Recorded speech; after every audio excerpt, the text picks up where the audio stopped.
Oh, here we go. Now he's talking about WWE champions. So he's a piece of shit. You piece of donkey shit. How about this? How about this? WWE champions. All right? WWE champions lives rent-free in your motherfucking head.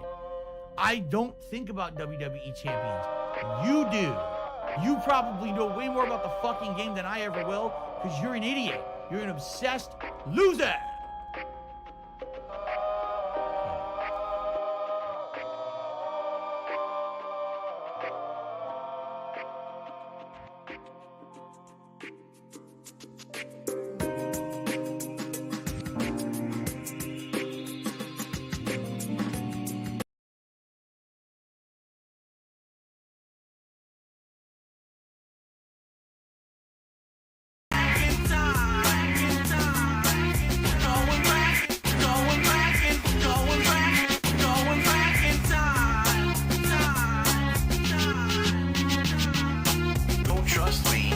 trust who? Selson Blue. Don't trust who? Don't trust me. Don't trust who? Selson Blue. Fuck you. Don't trust me. Don't trust who? Selson Blue. More than I can do. Don't trust me. Don't trust who? Selson Blue. Don't trust who? Who fucking knows who to trust at this point? Oh shit. Another Time Warp. Going back in time.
The rain is very heavy, heaviest of rain. Just the rain has lots of mass and weight and volume. The rain is very heavy, heaviest of rain. Just the rain has lots of mass and weight. The rain is very heavy, heaviest of rain. Just the rain has lots of mass and weight. The rain is very heavy, heaviest of rain. Just the rain has lots of mass and weight and volume. The rain is very heavy.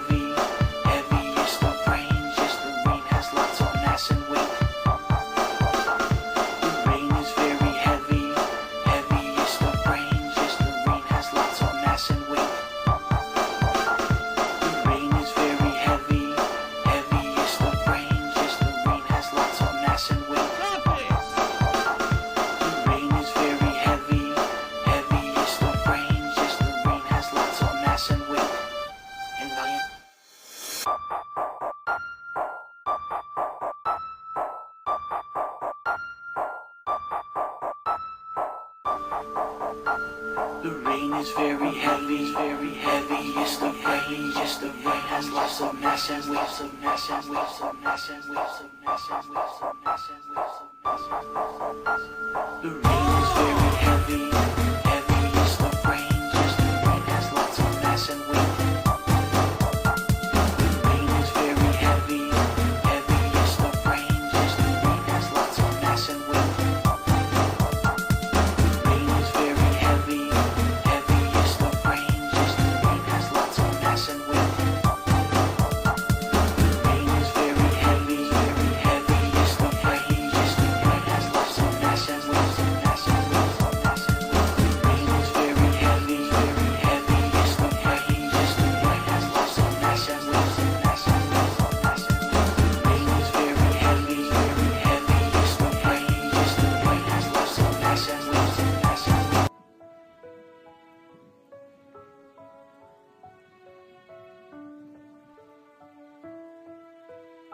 If I could get down on my hands and knees and say thank you and still be on camera, I would do it.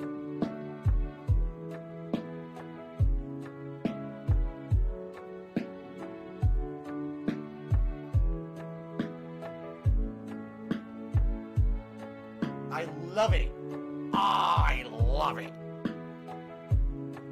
They said, Phil, you know, we contribute to you, but it always seems like it's a black hole because it always seems like no matter how much we contribute, you're always still having problems. You're always still in debt and nothing's getting better.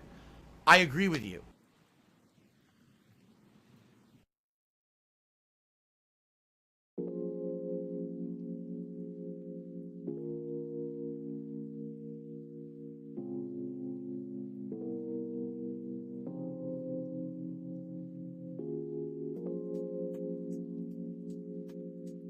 Fukutokucho.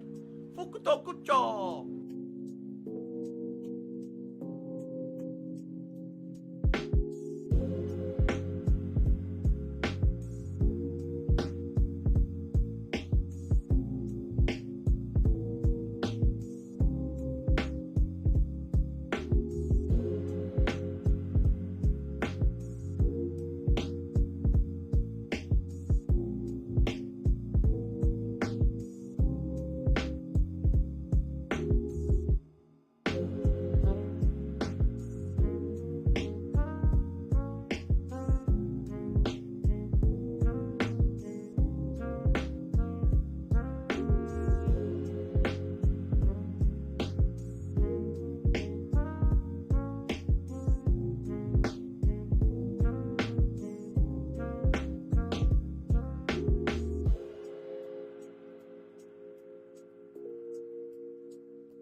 Today's been incredibly slow.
Play the fucking game.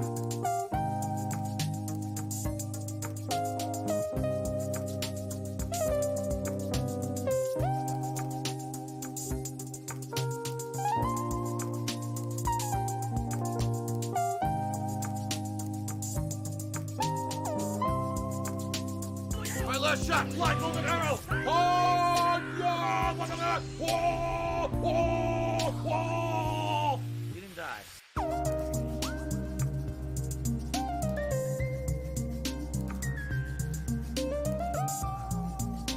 I don't have money to do it. I don't have money to do it. I don't have money to do it. I don't have money to do it. I don't have money to do it. I don't have money to do it. I don't have money to do it.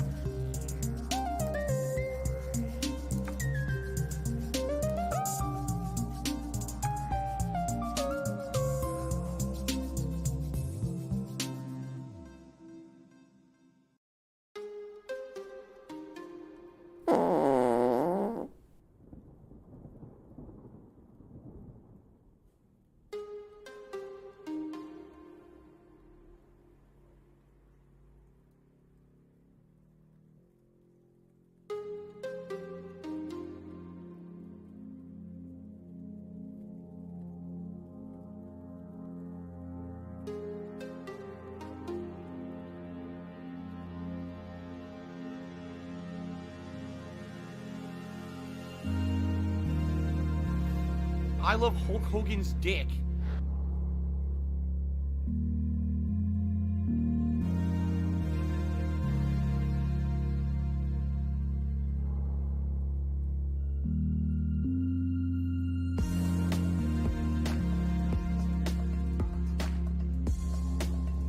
So if you're gonna be an asshole, you're gonna be treated like an asshole. You're gonna be shown the door.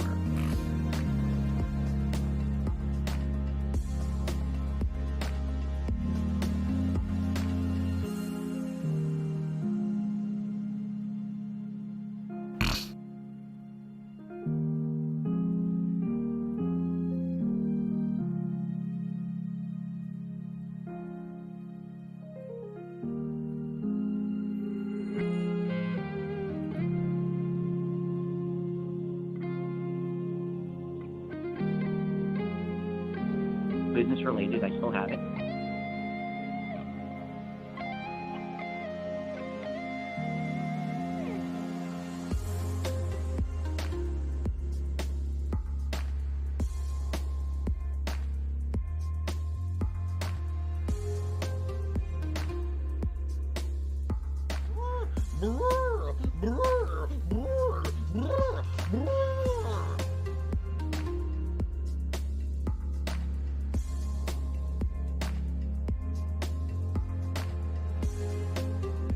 Tiger, tiger, row, row, row, tiger, row, row.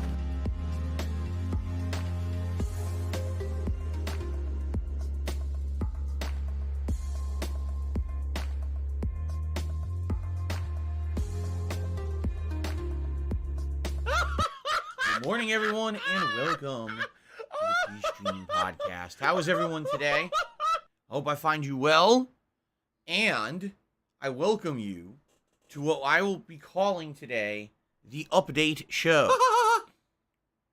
That is correct. Today is Sunday, the 3rd of April, 2022. I, of course, am Darkside Phil. I welcome you here to the show. I hope that you guys are doing well and having a good weekend. And I hope you're ready for some updates. We've got a lot of updates to talk about today. I've got updates to my schedule. I've got updates to what we'll be doing during my birthday marathon event. I got updates to the cuisine that we'll be eating during the birthday event for Feasting with the King. Ziggy Pews is here.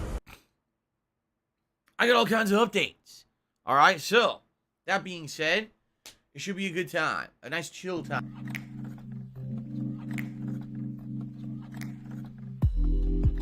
My laugh sounds like ack, ack, ack. So when I laugh and I go, or does that sound like ack, ack, ack, ack, ack?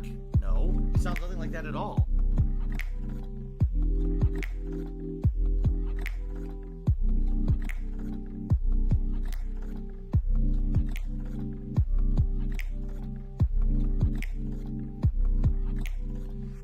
It's Dark Dave's fault.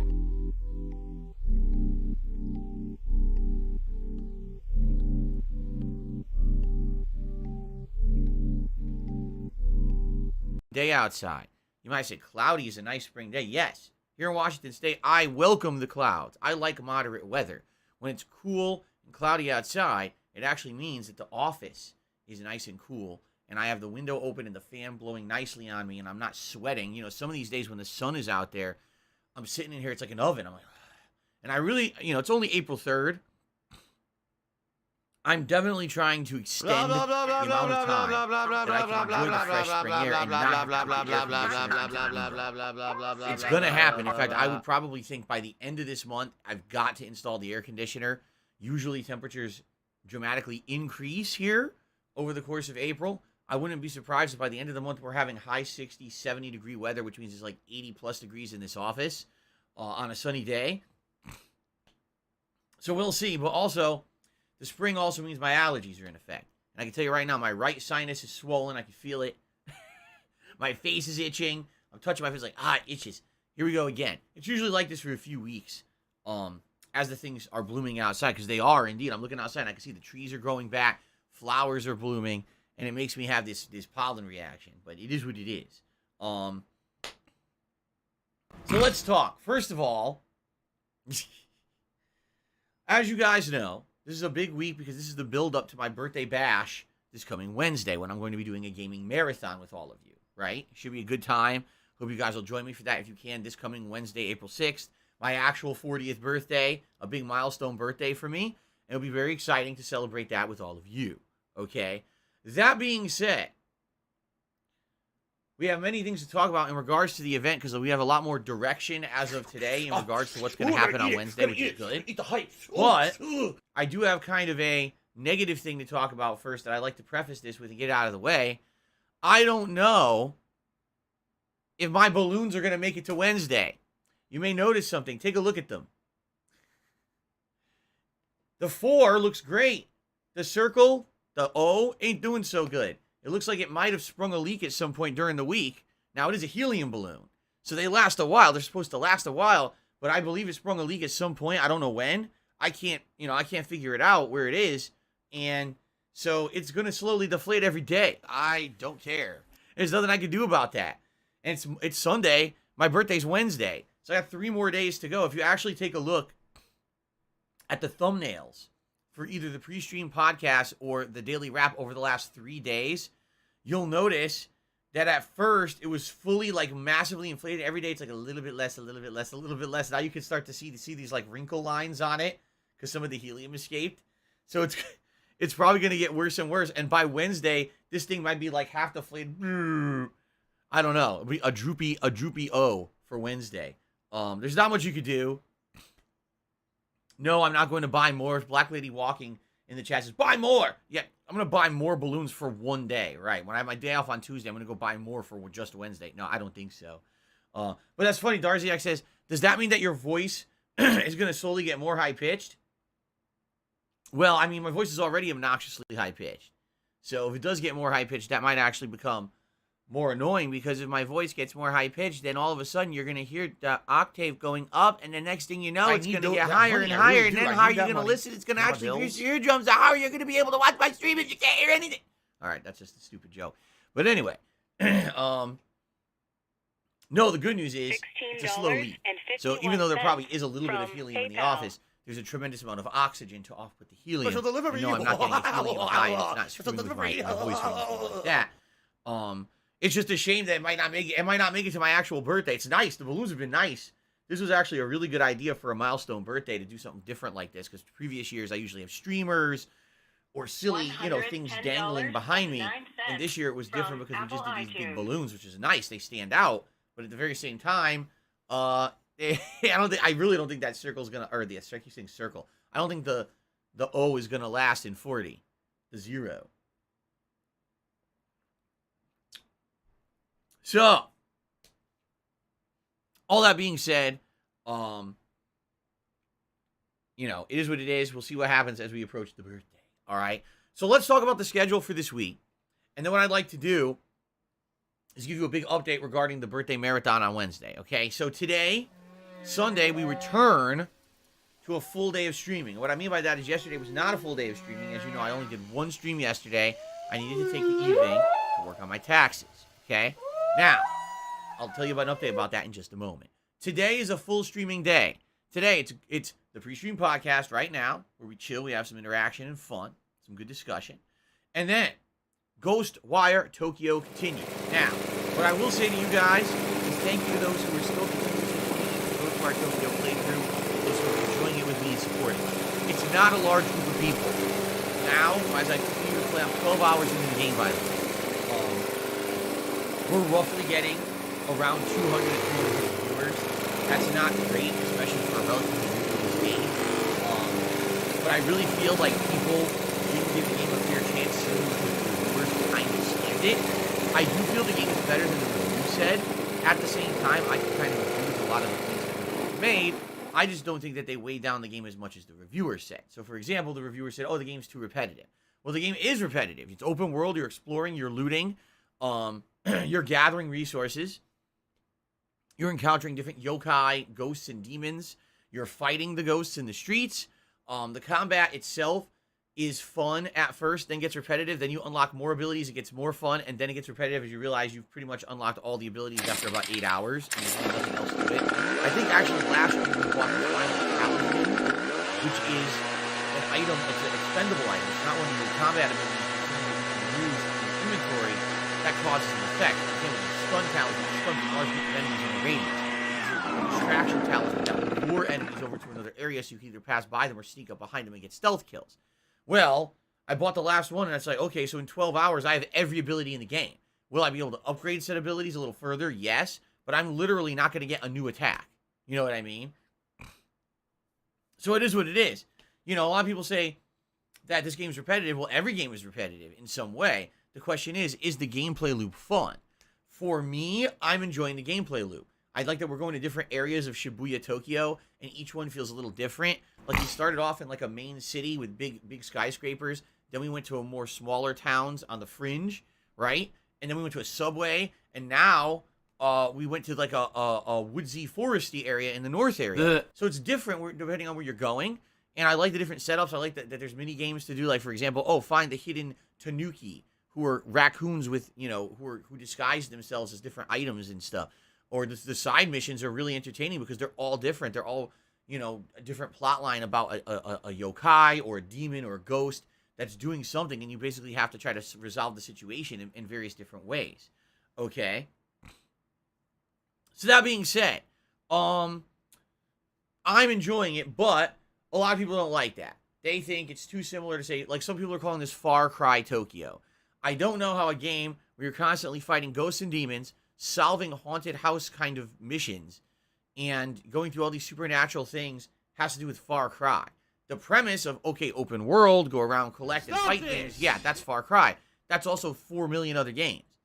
So, I don't know. Again, I guess it really depends on you. For me, this game has felt like one of the more unique games that I've played recently, especially visually. It's really been stunning to me. But I guess some people, they just don't like it that much. And that's okay. Like they say, different strokes for different folks. Everything is not going to always appeal to everybody. I want to say thank you to those who have been following along with me with this playthrough. For variety purposes, it's worked well. Rather than me playing Elden Ring every day and getting burnt out on Elden Ring, instead I have something to alternate it with, and it served its purpose in that regard. Now, I don't know how long the game is. We've reached chapter 4, but I don't know how many Thanks for the money, chapters stupid the game fuck. has.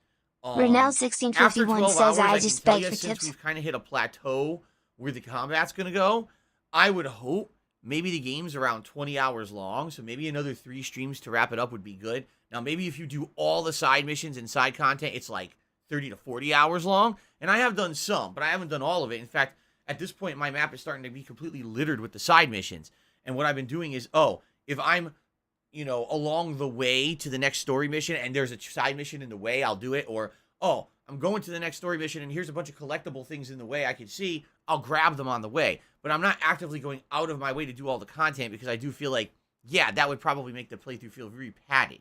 Okay? Alright, I'm being told by Kagome, the game has 6 chapters overall. We're in chapter 4 right now. So after today, maybe we'll get a good chunk into that, maybe get near chapter 5. You see, that's good news. That's kind of what I was hoping. I was hoping that at this point, maybe we're, halfway or a little bit over halfway through the game. There you go. Play Cool says, the main story is supposedly 15 hours long and 30 if you do all the side stuff. And I would say probably, if you look at all the content, maybe I've done 3 to 4 hours of side stuff. Okay. So yeah, maybe another 2-3 streams. It makes sense.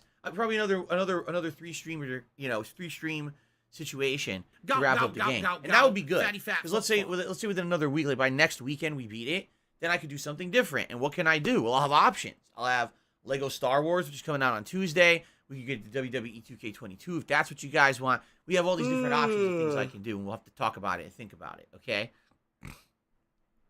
Cool. Ben asks, is the game worth buying a PlayStation for? No. No. I don't know if there's been a single game actually worth buying a PS5 for. Like, I don't think there's been a single exclusive that's like, man, I absolutely need a PS5 for it. I don't think there's been one yet. We're still waiting. In general, owning a current-gen console, yes, there's plenty of reasons to just own a current-gen console in general. But I don't know if there's been a system seller game on PS5 yet. Okay, so, Ghostwire Tokyo here on the first stream.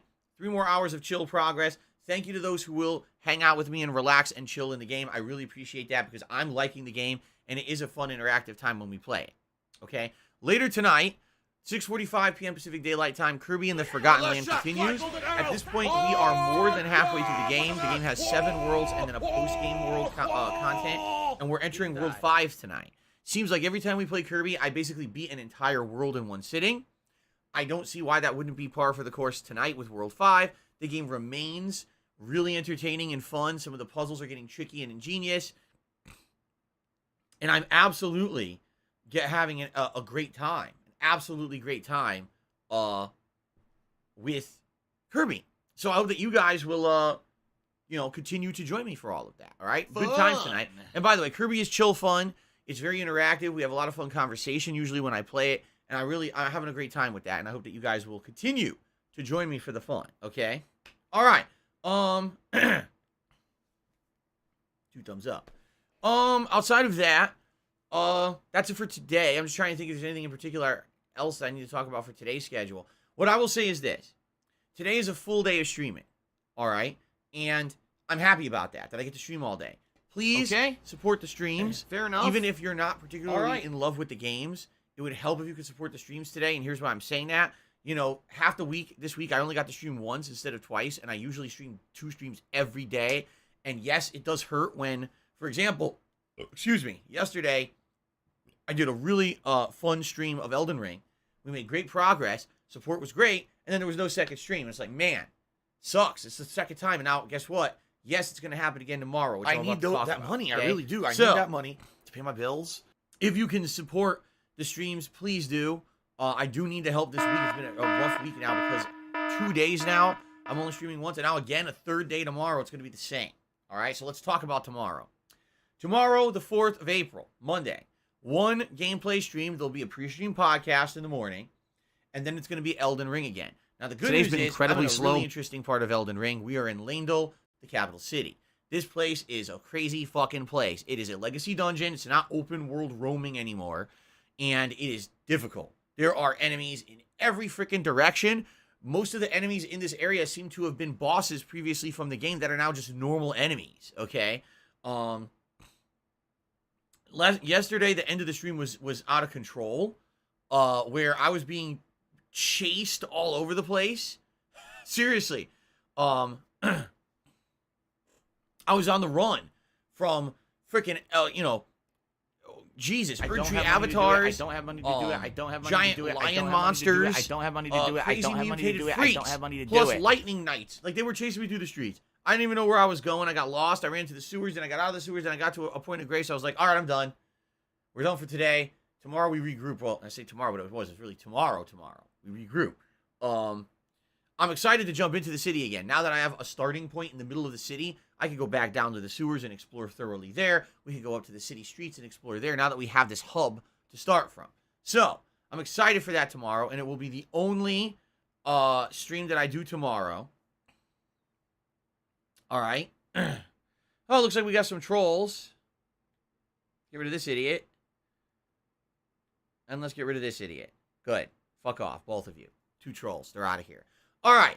All right. Yeah, it'll be my only stream for tomorrow. All right. So again, I would appreciate it if you can support the streams. Please do. As much as you can for when I'm here, because tomorrow night, Monday night, it is my. By the way, tomorrow is my last consecutive streaming day of the week, 6 straight days.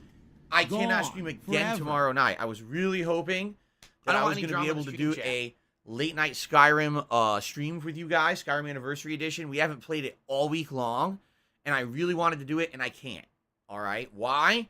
I gotta finish up with my taxes. Let me tell you. So if you're going to be an At this asshole, point, I'm about you're going to be 6.5, 7 hours working on them. I'm gonna get there. Like, I really feel like Monday night I'll finish, but I'm not there yet. I've been going through all this data, and man, let me tell you yesterday. So when I worked on it 2 days ago, it was a little different because I had a lot of documents to scan. I had stuff to type up and explain to my tax guy and all this shit. And then there was some number crunching. Last night it was 3.5 hours of staring at spreadsheets and transferring data and going through line by line item and figuring, is this, is this, how do I categorize this? And I was like, oh my God. Miserable. I basically had to keep getting up like once an hour and walk away because my eyes were bugging out staring at the screen so much. My body was actually getting freaking sore. Sucks. I used to work an office job for almost 5 years, hunched over a computer like this, clicky, click, click, click. That was my job. Now I get to sit here and relax and play games with you guys all day. It's a much better situation. It's much more just ergonomically sitting in this nice chair here and being able to sit back and play a game as opposed to sitting on a computer like this, click, click, click, click, click. It's different, and I'm not used to it.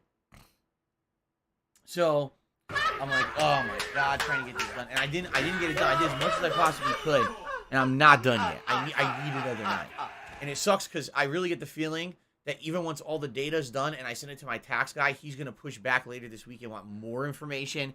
And it's going to probably be a back and forth with him for like a week. And I'm probably going to have to take maybe even more nights off next week. I hope not, but it may be that situation.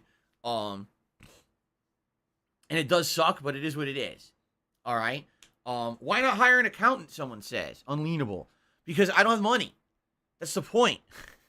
Do you know how much it would be to have a full-time accountant who tracks all of my financials all year long live and then is able to easily present that to my tax guy? Probably thousands upon thousands of dollars. Just think of it this way. Typically, here's how it works with taxes in the United States. You could self-file your taxes, and it's cheap. You can get like a piece of software for under $100, and you could self-file your taxes online, okay? But that only works for people who have very simple taxes. Like, I work a 9-to-5 job. I have a W-2 stub that comes, once a year, tells me how much I made. Type the numbers in, done. That's the simplest kind. That's what I used to do back in the day. But ever since I became self-employed, it became very, very complicated, all right? So let me give you some perspective. There was one year where I went to H&R Block. For those of you who don't know what H&R Block is, it is a business that you go into, and there's a bunch of people in there who are not full-time accountants. What they are part-time accountants, students, and essentially people who are trying to make a buck doing a side job, okay? Now, you may think, oh, well, there's all kinds of stuff like that in the gig economy today. The person who delivers my food from Uber Eats or DoorDash or whatever, they're not a full-time employee either. They just take the gig. Right. The difference is if someone gets your meal wrong, you're a little disappointed that it's cold or it's, they dropped it or it's the wrong thing. If someone gets your taxes wrong, you get fucked up. The government hits you with fees and penalties and destroys you because your taxes are wrong. Okay? So the very first year that I did this on the internet, I actually went to H&R Block and I sat down with this guy, okay? And I'm like, okay, so hold on a second, let me get rid of this idiot. So I sit down with this guy and I'm like, here's what I did this year. Now I'm self-employed. I used to have a 9-to-5 job, and by the way, here's the W-2 from that job. But here's all the income that I made from my new job, which is, videos on YouTube and making ad revenue on said videos and yada, yada, yada. And I tell this guy this, and the guy's face goes white, and his jaw's like, he doesn't know what the fuck I'm talking about. He doesn't understand it. To him, I might as well have said, I don't know, I was, I went to Mars, and I was an astronaut on Mars, and I was mining for gold there or something. How do you figure out how you get paid for that, or how, what are the taxes on that? He didn't know shit. Seriously, he was confused to hell, all right? And I remember basically giving the guy all the information, all right? And I gave him everything in regards to, like, expenses and things incurred with the business and all of that. And he sat down, and basically it took him a few days, and he contacted me, and he said, come back, come back to the office, and your taxes are done. So I go back, and he's like, yeah, you owe all of this. And I was like, now, wait a minute, well, what write-offs did I get? And he goes, write-offs? I'm serious. He didn't know anything. So the people at H&R Block, if you give them very simple data, they can usually do it. And it really is highly dependent on the person you get. If you have someone who's well-versed in the kind of business you run or, expenses on a small business, you might do a much better job than someone who, say, is just a student who's fucking plugging numbers into a spreadsheet and hoping that you have real simple taxes so they can make an extra buck on the side from their real job and, that they don't fuck them up completely. So I remember, this guy does the taxes for me. Saved me absolutely no money at all. I basically paid out the ass that first year. And H&R Block, now this was 11 years ago, I want to say. I'm pretty sure it was around 11 years ago. They charged me $750 to do my taxes. Okay? To do them probably wrong. Okay? So then I remember the next year, I found a full-time tax attorney / accountant. And they charged me, I think, don't quote me on this, but I think it was around $1,250. And they did my taxes for me. But that person found me all the write-offs, all the savings, basically the absolute maximum savings on my taxes, That's what you're going to pay if you own a small business, and you need to do your taxes correctly and the most beneficial to yourself, okay? So just to do the taxes, if you give the person all the information, you crunch it yourself, you're going to pay anywhere from, like, on the cheap side, $750 all the way up to, like, $1,250, $1,350, $1,400, $1,500, depending on who you go to and Thanks how for the money, complex stupid and what year fuck. and yada, yada, yada. Such a That's what you're crockload gonna of pay. poo. Seriously. Yeah. And that sucks. It's expensive. You know, people don't realize that. Now, it's funny because why don't you have a full-time accountant? A full-time accountant. I want you to think about this. If you just once a year go to a tax attorney and you give them all your tax info and they crunch the numbers, they review the tax law, they give you the maximum savings for how much ever work they do, and they're charging you over $1,000. Can you imagine how much a full-time accountant would charge you to track your financials all year long? The truth is, if I were a big YouTuber, right? If I were someone bringing in millions of views, if I were someone making millions of dollars, or even hell, if I was making 500 grand a year, right? Some ridiculous amount of money compared to what I actually make, then yeah, likely I would hire someone full-time to do all that for me. I would actually give them access to all of my accounts and everything and just say, here, you track it all year. I'm not ever going to be there. Even at my highest of highs, when I was making the most money I ever made, I wasn't even remotely close to being at that level. So that's never going to happen, okay? So that being said, it sucks. I do have to take tomorrow night off from streaming yet again. I would have loved to do Skyrim with you guys, and I can't, all right? I got to get this information done. So, one stream tomorrow, all right? Elden Ring, and it should be a good one. Then, tax shit for me on Monday night. I am off from streaming on Tuesday, okay? I will not be here on Tuesday. Wow, what a moron. So I hope that you all have a good day. Maybe get caught up on the stuff that I did over the week if you didn't have a chance. What the hell are you talking about? When I return on Wednesday, it's the big birthday bash marathon event, okay? And I have a big update for you regarding the event. Here we go. Two big updates, actually. First off, in regards to the cuisine of the event, I've had a poll running for 2 days, all right, on the main channel page of DSP Gaming under the community tab. I'm now going to check the results of said poll, and if they are as I believe that they are, then we're going to do something different as a follow-up. So, here's the poll, ladies and gentlemen, all right? Over 1,000 people have voted in the last 2 days, all right? Here were the 3 cuisine options for Feasting with the King. For those who don't know, Feasting with the King is a live show that I do right here on DSP Gaming during marathon-style events. What we do is in the morning, we'll order some food, usually from a restaurant that's a cuisine style that it's not something that I frequently eat all the time. It's maybe something that on a rare occasion I'll have, or maybe something that I've never even had before, and I usually try to try different dishes out that I'm not accustomed to or I've never actually experimented with before. So there's like a first-time taste testing.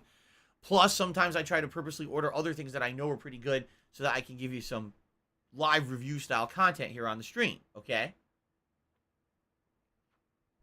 So, in regards to the upcoming episode of Feasting with the King, we had 3 cuisine options that you guys have been voting on for 2 days. Thai food, Vietnamese food, and barbecue. Ladies and gentlemen, as of this morning, here are the results. Thai food, 14% of the vote. Vietnamese food, 22% of the vote. And with an overwhelming lead, the most dominating vote I've ever seen since we've done something like this in the last year, barbecue is at 63%. I need that money. I really do. Thanks for the money, stupid fuck. Whoa. That is huge, right? Like, ginormously huge. And so, obviously, you guys want to see barbecue. However, there's a caveat, I think they call it, to that. And the caveat is as follows. There's more than one kind of barbecue, right? Especially in this,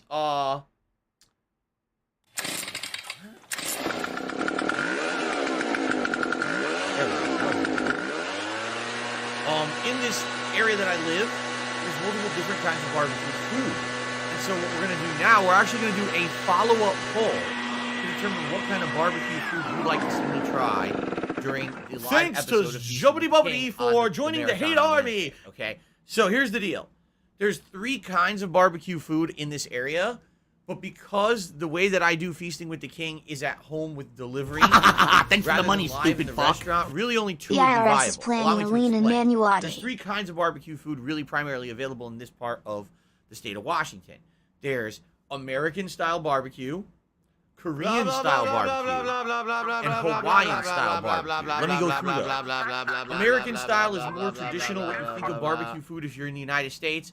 Slow cooked meats, for example, rotisserie chicken, ribs of different kinds. Because you get beef ribs, you get pork ribs, slow cooked beef brisket or beef tips. Okay, and that's just a few things. You know, barbecue places typically do smoked sausages and other kinds of things too. They do a wide variety of things. Plus, some traditional American sides that you would usually get with barbecue food would be like baked beans, corn or creamed corn, mac and cheese, various different kinds of cornbreads and things like that. Pretty good stuff, and they kind of go together. It's like American comfort food. All right, so that's one category of barbecue. Now, another category would be Korean barbecue. I love Hulk Hogan's It's actually popular where I live. However, because of the style of cuisine, it probably is not viable. Let me explain. Korean barbecue, what you do is you go into a restaurant, usually with a group of people. It's usually not just one or two people. It's like a large group of people, like your family or a group of friends. And you sit down at a table together, and you'll order specifically the kind of foods that you want. Different meats, different vegetables, different other side things. That uncooked food is brought to your table, and you actually cook it together as like a family or a group of friends. I love it. Right there live in front of you, and then you eat it super fresh, okay? It's very traditional. It's part of the culture of Korea. I think it's a really neat thing. It's something very different. At the very same time, it has to be called out that you can't emulate that experience at home. You know what I'm saying? Like, as much as you would like to try, there's not much that you can do in that regard. How are you going to cook all that food live at home? What am I going to do? Sit in my kitchen and cook? Then why did I order the food to begin with?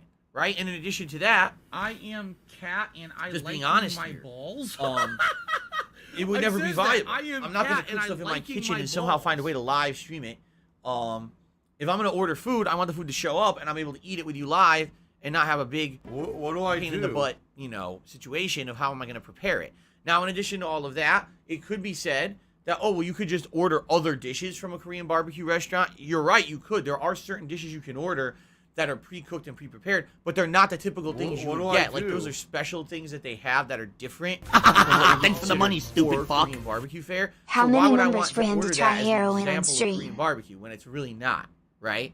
So, even though Korean barbecue would essentially be popular and a good choice if I did this show in a restaurant, it's just not viable for doing it during my birthday stream, okay? So that leaves us with the third and final kind of barbecue, Hawaiian.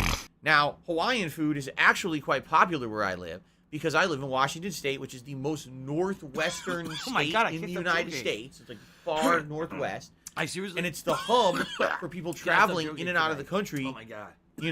For a lot of places, but in particular, for those who live in Hawaii, this is the airport you fly to. You fly to the Seattle airport because that's the closest one to you. Hold up. If you live in Hawaii. I swear.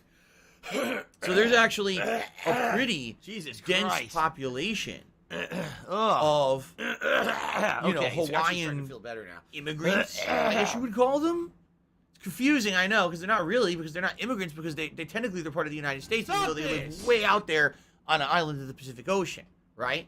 But yeah, there's a lot of different Hawaiian foods here in Washington State. In fact, there's more fast foodie, there's a little bit slower.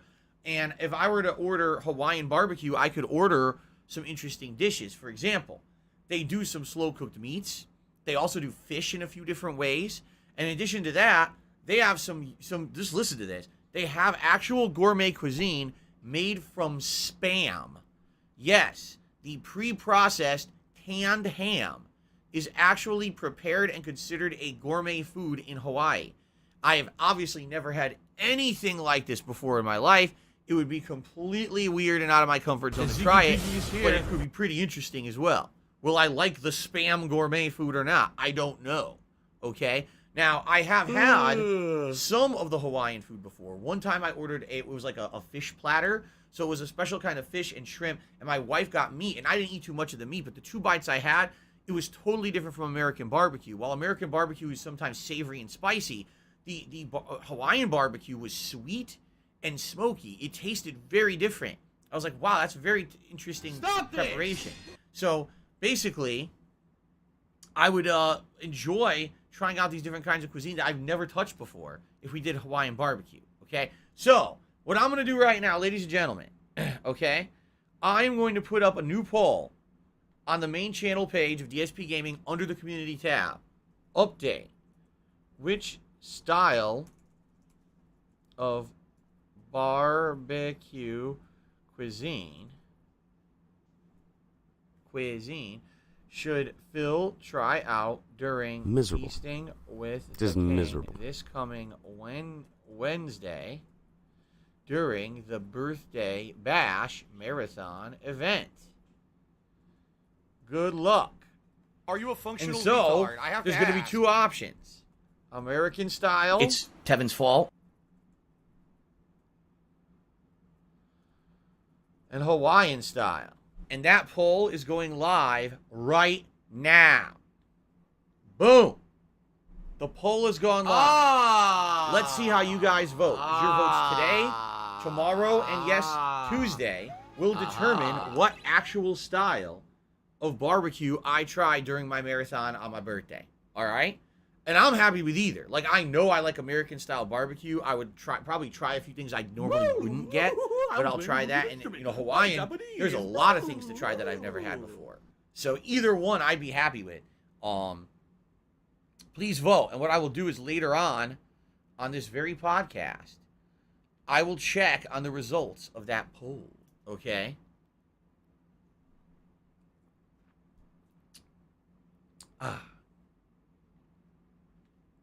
Very good. All right, guys. So,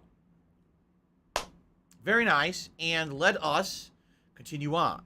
Let's talk about another aspect of the upcoming Birthday Bash Marathon event on Wednesday. What am I actually doing? Dead air. Okay? What am I actually doing in regards to the gameplay of said marathon? Okay? Well, I have come to a determination that I'm going to announce today, right now, on the pre-stream podcast. I have weighed and balanced your input over the last week. The question that I posed about a week ago was, during the marathon, what would you like to see me play? And there's been 2 options. Even though people have tried to throw out a million options out there that weren't ever viable, there's been 2 viable options that you guys had to choose from. Option number 1, Game Pass games. Play a variety of games off of Xbox Game Pass Ultimate that I've already started, and I'd be continuing on with some of these fun experiences. For example, Serious Sam 4, I Am Fish, One Piece Pirate Warriors 4, Thanks and for the money, stupid fuck. likely one more Which game. kind of So I'm meat should thinking Phil 4 choke on and games, die? each game about Good an hour luck. to an hour and a half, plus you add in the time that I'm going to need for Feasting with the King and the pre-stream podcast, and of course trying out some birthday cake at one point. That's a good marathon length, okay? The other option is to continue on with all of the current playthroughs that I'm doing and play each game for a segment. So, Elden Ring, Skyrim Anniversary Edition, Ghostwire Tokyo, and Kirby and the Forgotten Land. Each game played about an hour to an hour and a half, all right? So there's pros and cons to each. Fatty fat fuck. The pros of the Game Pass stuff is that it's not stuff that I'm normally doing, so it's good variety. A lot of these games people have already seen me play and like, and actually have wanted me to get back to, and I just haven't had an opportunity to get back to them. So this would be the opportunity to do so, okay? The cons. Well, number 1, that would actually stop me from making progress Do you want to play the fucking game? in said games that I've been playing recently. And as you know, I'm already backlogged, so it's already just going to set me back even further. And in addition, even though we would make progress in these Game Pass games, sadly, I don't know when I'm going to get back to them. So you might get a taste of a good game that you really like me playing, and then you have no clue when I'm going back to it, and it's kind of a tease, and then you get kind of disappointed that I'm not playing it again right away, you see? Now, in regards to the other side of the equation, playing the games that I've been playing all along, okay? So here's the pro of that is, hey, everyone kind of gets pleased because I'm playing a little bit of every game I'm playing. There's absolutely a large group of people who want to see me keep playing Elden Ring. There's people who like the chill streams, right? So it's a good variety of stuff. Basically, there'll be something for everyone during the marathon event. And I'll be making progress in the current playthroughs I'm doing, so it wouldn't set me back, right? The cons of this is it's literally just more of everything that I've been doing, so it doesn't necessarily feel special from a regular stream. Maybe because of the fact that I'm playing so many games in one day. But honestly, yeah, it won't feel as special as if we had planned out something completely separate, okay? All right. So, I've weighed and balanced all of the feedback over the course of this week, and I've come to a determination based on what happened this week. Stop all right? this! So what happened this week? Well, essentially half of this week I wasn't able to stream when I normally would, right? Usually in a week that's 6 days, I've done 12 gameplay streams. This week I'm only going to do around 9. That's disappointing for me. It is. Like, I like to be here as much as possible, and it sucks that I can't because I had to do so much work on these taxes. And, you know, I definitely understand some people have been disappointed, saying, man, you really weren't here as much this week, and we're so used to you being here, being Mr. Dependable on the streams, all right? So, in regards to that, all right, after weighing and balancing and looking at all the different factors and all, okay, I've decided that on Wednesday, all right, we will be doing a little bit of all the games that I've been playing all along, all right? The difference here is that you're going to be able to determine the order, but I think we should do Elden Ring maybe kind of around the middle. I'm thinking like maybe we'll do the pre-stream podcast, order the food, maybe start with Ghostwire Tokyo, then maybe switch to like Skyrim, then do some Elden Ring, and then finish with like Kirby. That's kind of what I'm thinking, all right? So why? Why have I made this determination, okay? It's pretty simple, because this week set me back even further in the normal stuff that I do. If this had been a normal week, we would have played Skyrim at least twice. I would have had a fun Street Fighter stream. You know, basically the way I see it is, this week kind of was so different that it disrupted the normal order of things. And I think that what we can do is we can take Wednesday as an opportunity to basically play a little bit of catch up. And like I said, I think that if I do this on Wednesday, like I'm saying, it'll please everyone at least at some point during the day. Some people will come for the chill stream content. Some people will come for the more hectic, challenging stuff in Elden Ring. But because I'm doing that variety of stuff, and because we'll be doing all the ongoing playthroughs I'm doing, it won't set me back. It'll make people feel more like it's a normal flow this week, you see? That's what I'm thinking. All right? Now, I realize that's not going to please everyone. If this week had been a normal week, and we had done all the normal streams, like the Skyrim stream and the Street Fighter stream and all that, likely I would have actually done Game Pass on Wednesday, because that would have felt like it would have broken it up a little bit. But I just feel so backlogged on everything because the way this week went with the taxes, I want to use Wednesday as an opportunity to basically kind of catch up a bit, okay? So, that's what we're going to do. And I think it's going to be a great day. We're going to play a good variety of stuff, a little bit of every game, so everyone will be pleased. And like I said, probably the order I'm thinking is we'll probably start with Ghostwire Tokyo, then we'll switch over to like Skyrim for some chill stuff, then we'll do some Elden Ring, and then we'll probably finish with a nice chill Kirby stream to unwind at late night, okay? That's what I'm thinking. So, all right, that's the deal. That's what's going to happen on Wednesday. So, how do you participate? Vote right now. Head to the main channel page of DSP Gaming, head to the community tab, and vote on the type of barbecue cuisine you want to see me try this coming Wednesday on my birthday, all right? Right now, I can tell you that Hawaiian-style cuisine is in the lead, but not by much. We only have 83 votes. Hawaiian is at 58%, while American is at 42%. Not too far off. It's like, you know, a 60-40 split, but not even 100 people have voted yet, okay? So, please vote. And like I said, it'll be 2 days of voting. And then we'll figure out on Wednesday morning what won the poll, and we'll go from there, okay? All right. Sound good? I hope that sounds good, okay? If not, I'm sorry. I wish that I could please everyone. Like I said, I can't please everyone all the time. I weighed and balanced what you guys said, and then I also kind of factored in exactly what happened this week. If I didn't have to take so much time away from streams this week to do the tax stuff, I probably would have done Game Pass, but, you know, life is what it is. It turns out how it did, and I can't really change that. It's just, you know, you go with the flow and you deal with it, right? All right. Cool. All right. Now, outside of all of that, I have one more thing to talk about, and then we're going to get to shout-outs and some Q&A with you guys, okay? As you guys know, I announced a new type of monthly goal this month in regards to memberships. If we hit 400 memberships, I'm doing a special React-style video and stream where I react to a video that was made about me over 5 years ago, following my history as a content creator from my very early days all the way through early 2017. It's called Down the Rabbit Hole Dark Side Phil, made by YouTuber Frederick Knudsen. And it has over 6 million views on YouTube, so quite a lot of people have seen this video and kind of think that that video is the end-all, be-all of Darkside Phil.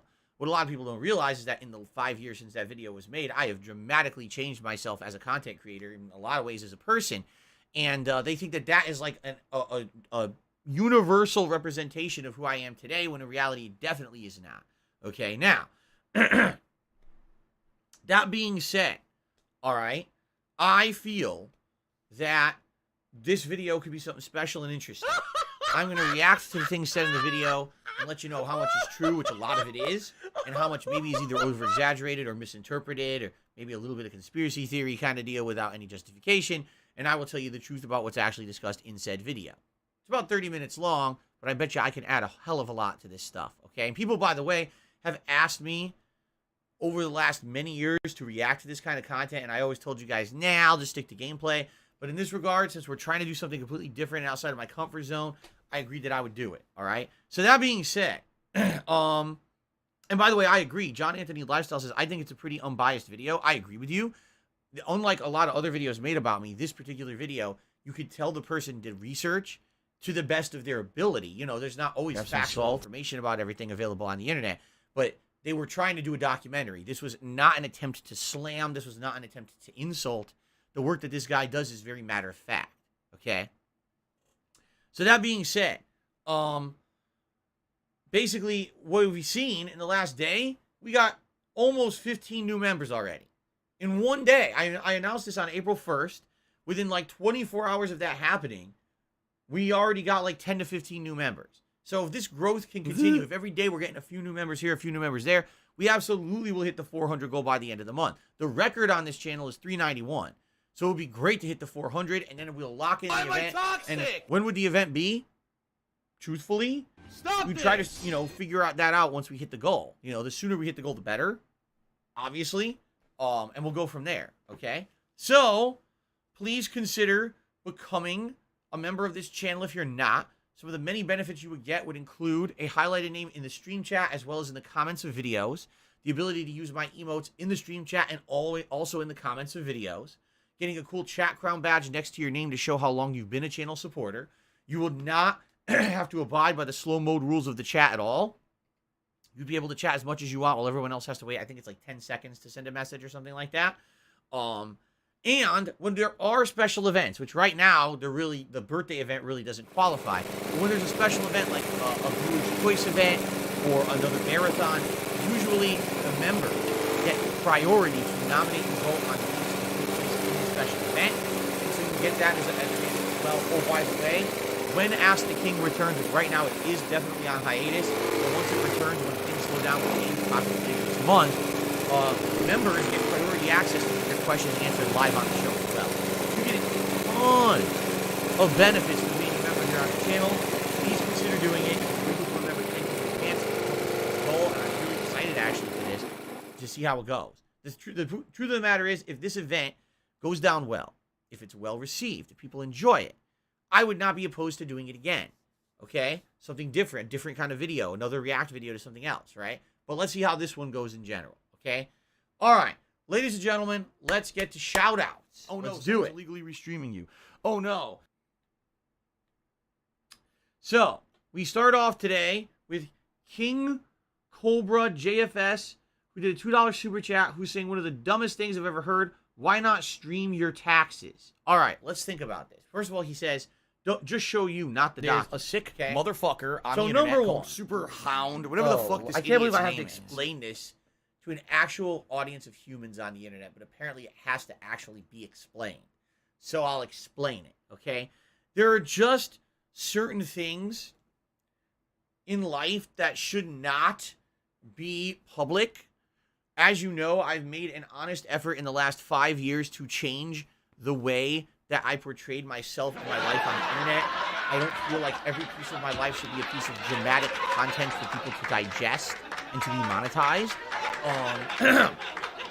In fact, since I separated my personal life from the content that I put out here on the internet, you're gonna be an asshole? my personal life has dramatically improved. Think about this. I found the love of my life. I got married. We have a great personal life behind the scenes together. we have a family essentially with Jasper Kitty, and guess what? You don't know about 90% of it. You only know about the very little bit about it that I tell you, right? And that's a good thing. It's good to have a private life. It's good to have some privacy and some things to keep sacred within a family unit. You know what I'm saying? You need privacy in life. And a lot of the times earlier on in my YouTube career and being a content creator who didn't have any examples to follow, I didn't know that. And I would kind of talk about everything publicly. I would share everything publicly. And admittedly with you guys, I can tell you right now, that was a bad idea. It hurt myself. It hurt my business. It actually hurt my family members. It hurt people close to me.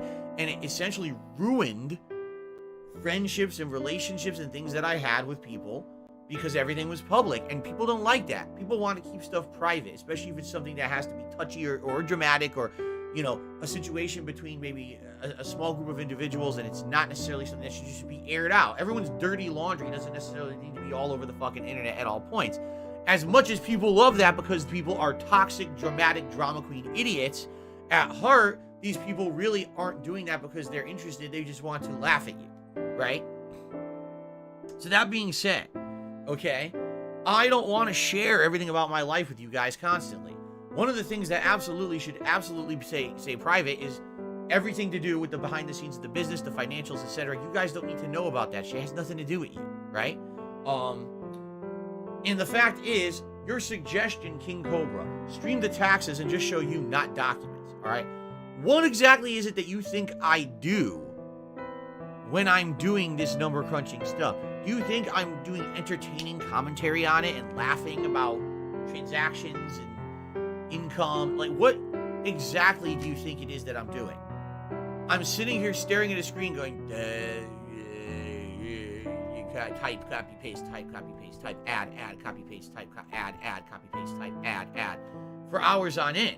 Okay, not only is there absolutely nothing whatsoever entertaining of value in that, okay, but in addition, I'm the kind of guy that when he's heavily into something, I'll say stuff out loud on purpose, because when you say something out loud and you vocalize it, it sticks in you. So I'll give you an example. I'm playing Shenmue, and you need a combination to something, and I'll make a song out of it. Oh, 5876426554. Oh, 5876426554. Oh, yeah, now I'm going to remember the number. And because I vocalized it, when I get to the thing to do it, I'll remember it. Of course, I fuck up half the time. I forget it anyway, but that's the point I'm making, right? So imagine me now. Oh, I'm going to live stream my taxes, right? And I freaking doing it. Now I start accidentally saying out things, transactions, private information, you know, account numbers and shit. Miserable. Oh, yeah, well, this, blah, blah, blah. Oh, shit. You see? Be pretty bad, no? That's the point. No, that's one of the dumbest suggestions I've ever heard. And obviously the only reason that anyone would want to see me stream something like that would be because you want to see something slip. Something private, something personal, something harmful, something that absolutely the public should not know. People want to see something slip, and then they can make their next dramatic video, their next bullshit conspiracy theory about it. All right? Even as saying, you know, oh, it's not that big of a deal because, you know, if everything you say is true, right, about you and your business, then there's nothing to hide. You're right. But the point is, it doesn't matter if there's something to hide or not. No matter what, people will say there is and make shit up about it. You see the point I'm making? How many times in my history as a content creator has something happened that literally that's not what happened, but people have insane speculation that that's what it must have meant or must have been, right? Wasn't it? This is pretty crazy. Wasn't it like a marathon last year where I was playing a game, and I guess in said game I picked up a power-up? They said, Phil, you know, we contribute to you, like, but it always seems like it's a black hole because it always seems like no matter how damage much or something like that, you're always still having problems. You're always I guess I had actually said when I was doing my commentary during this lengthy marathon event, something like, oh, bonus gem damage or something like that. And literally just because I said a word gem, that one word, you see, Phil plays mobile games. What? I said the word jet. Phil plays mobile games. That's concrete evidence, guys. He let it slip. What are you talking about? Right? What the hell? So imagine I'm doing my taxes and I'm live streaming just my face, not the documents, and I accidentally say something like funneling money to an offshore bank account in the Cayman Islands to fund my yacht and my fleet of planes. Wait, what? Huh? It's obviously true, right? But I think you see the point I'm making here. It's a ludicrous suggestion. It's stupid. Number one, it wouldn't be entertaining. Number two, not everything is meant to be monetized. There are things that should be private and behind the scenes. The fact that you would even suggest something that's stupid is really, really ridiculous, okay? So there you go. It doesn't make any sense. And I'm not going to do it. It's really stupid. Okay. Continuing on. Stacked rectangle pasta. You mean lasagna. Did a super chat and says, why wasn't lasagna an option for the poll? Because there's no good Italian restaurants around here. Being quite frank with you, like, if there was good Italian food, I absolutely would have Italian food as an option for Feasting with the King. There is none. First of all, there's very few Italian restaurants in general where I live. Not many Italians live out here. The Italian restaurants that exist, a lot of them are very inauthentic, like Olive Garden. So, obviously, you know, with very few options, you can't really make it a viable thing for Feasting with the King. In addition, for the few that are here, they don't deliver. Like, I've looked into it, and they're too far away. They're outside of the delivery range. You can't order Italian food. It's Dark Dave's fault. So there you go. Review Tech USA did a super chat and says, satisfying beef tips. Good for you, Rich. Thanks for the super chat.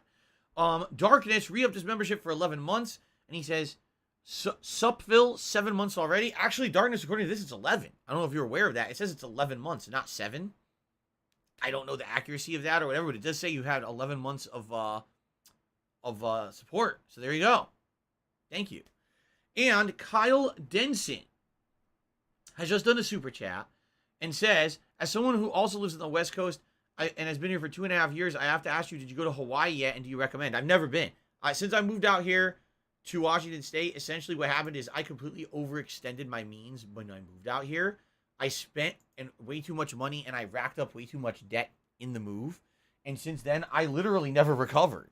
Like, what ended up happening, in a nutshell, I'm not going to go into this giant story today, but in a nutshell, I moved out here, and I racked up a ton of debt. Loan debt, credit card debt, all kinds of debt in order to move here and furnish the house and pay for the move and everything. And in addition to that, I was assuming I was going to make the same level of income every year, and it didn't happen. What ended up happening was I moved out here, and all of a sudden, DSP Gaming tanked in 2015. So I kicked the camera. Within 1 year of living here, my income went from, up here, nice and consistent, to way down here. And it just kept going. Like, it never stayed up there. It was like an ongoing decline. So I made all these financial decisions and things based on, I'm going to make this much money. And then I didn't. And then I had to basically do a bunch of really bad decisions in order to make ends meet for many years, to the point where I ended up declaring bankruptcy a couple years ago because I just couldn't make ends meet anymore. I couldn't even satisfy my minimum payments on stuff. And it's a bad story, obviously. It's not a good one. If I get down on my hands and knees and say thank you and still be on camera, for anyone out there do it. who's making a living in a certain way, but you're not sure if it's going to be consistent, don't just assume. And also, don't make crazy financial decisions overextending yourself when you have no idea if you're going to be able to consistently live up to those obligations, right? Don't do what I did, right? Use my situation as an example for yourselves. But anyway, the point I'm making here is I moved out here in 2014, and since then I've literally was up to my eyeballs in debt and was never able to basically do anything. I stopped going to conventions. I stopped doing events of any type. I just have to work all the time.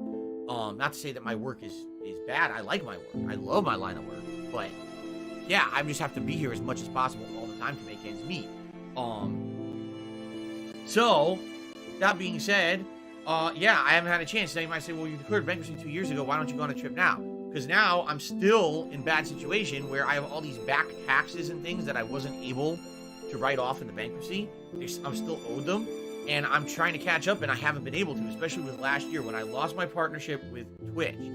That was a big blow to me, because I was at a point where I was in a situation where every month I was playing catch up and it was working. oh, if I stay the course, I can get caught up on all my obligations, and within like a year, 2 years, I'll be good. I'll be able to afford things again. Like I told you guys last year, I was thinking of putting money aside for either home improvements or going on a honeymoon with my wife. And when I lost that partnership with Twitch, it all went away, you know? Now I'm back to the drawing board of barely making ends meet every month, if I even do. So it sucks, but that's just the life I live. I don't have the means to go on a trip. I don't have the means to do anything like that, you know? It just is what it is. All right, anyway, so yeah, I haven't gone to Hawaii. I haven't done anything. We would like to eventually do, now that COVID's kind of blowing over finally, we would eventually like to do something. You know, our long-term desire is to do something outside of the United States, like maybe Japan or Europe, right? But more realistically, short-term, you know, I'd like to maybe do something in the States or maybe nearby, like Canada, just over the border, but it's just not viable. Maybe in a few years. Right now, there's just no possibility of anything like that.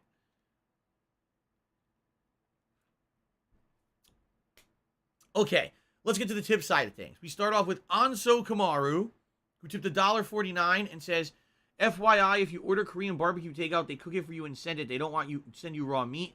The quality of it after it arrives, however, depends on how fast you'll get it. That's the same as literally any other delivered food. Yeah, and the thing is, again, since the real highlight of Korean barbecue, I don't have money to do it. I don't have money to do it. I don't have money to do it. I don't have money to do it. I don't have money to do it. I don't have money to do it. I don't have money to do it. I'll be honest, I don't think it would be a good use of my money. I feel like I'd be wasting my money ordering food from a Korean barbecue place just to get it pre-cooked and show us up not fresh. You know what I'm saying? Like, that is part of the cultural experience of Korean barbecue, is to cook and eat it right there fresh with everyone with you. And if you're not going to do that, you're just going to get it like takeout order. It's different. It's not the same. You know what I'm saying? That's why I don't want to even have it as an option. I don't think that would be fair representation of the cuisine. Plus, like I said, a waste of money. You spend a lot of money on it, it's not going to be nearly as good. Lousy Lobsters tip me $1.50 and says, why not complete your income info throughout the year instead of painstakingly going through everything all at once? Well, I've talked about this in previous years, and I'll briefly answer this rather than business related. I still have it. Number one, I'm super busy.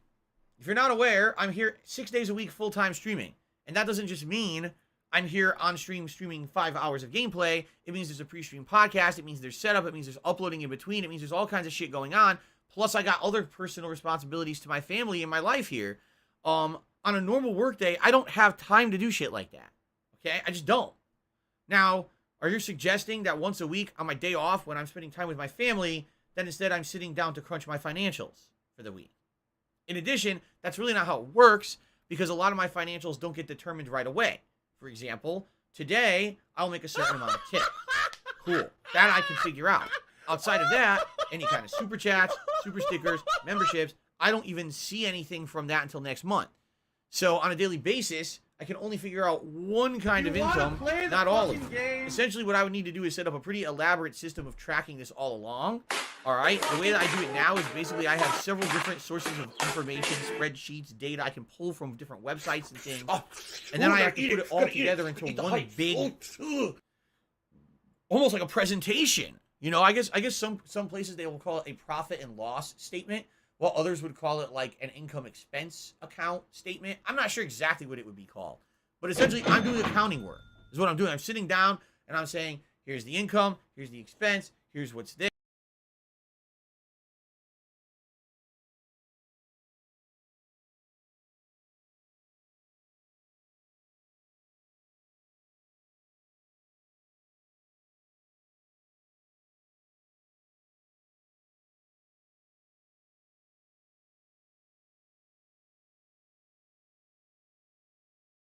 Here's what's that. And I don't do the ins and outs of tax law. I just get the data together and I send it to my tax guy and he figures out per tax law what counts as what.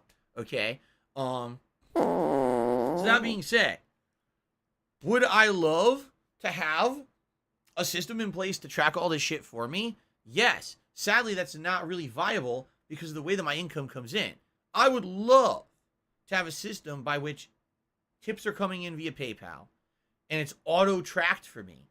So at the end of every day or every week, it could tally up that amount and say, here's what you made, Phil. Nothing exists. Right now, the only thing I could do is do no, reports on something PayPal that are not extremely. accurate. Oh, no. PayPal has so many factors involved. You guys have no idea. You send me a tip. Number one, PayPal has to determine if you sent that tip in United States denomination or foreign denomination, and does it have to be converted, and what's the conversion rate, and there's a formula there. Then they take a fee, and the fee is determined on many different factors, including the size of the transaction and how you sent it and where you live and all of this.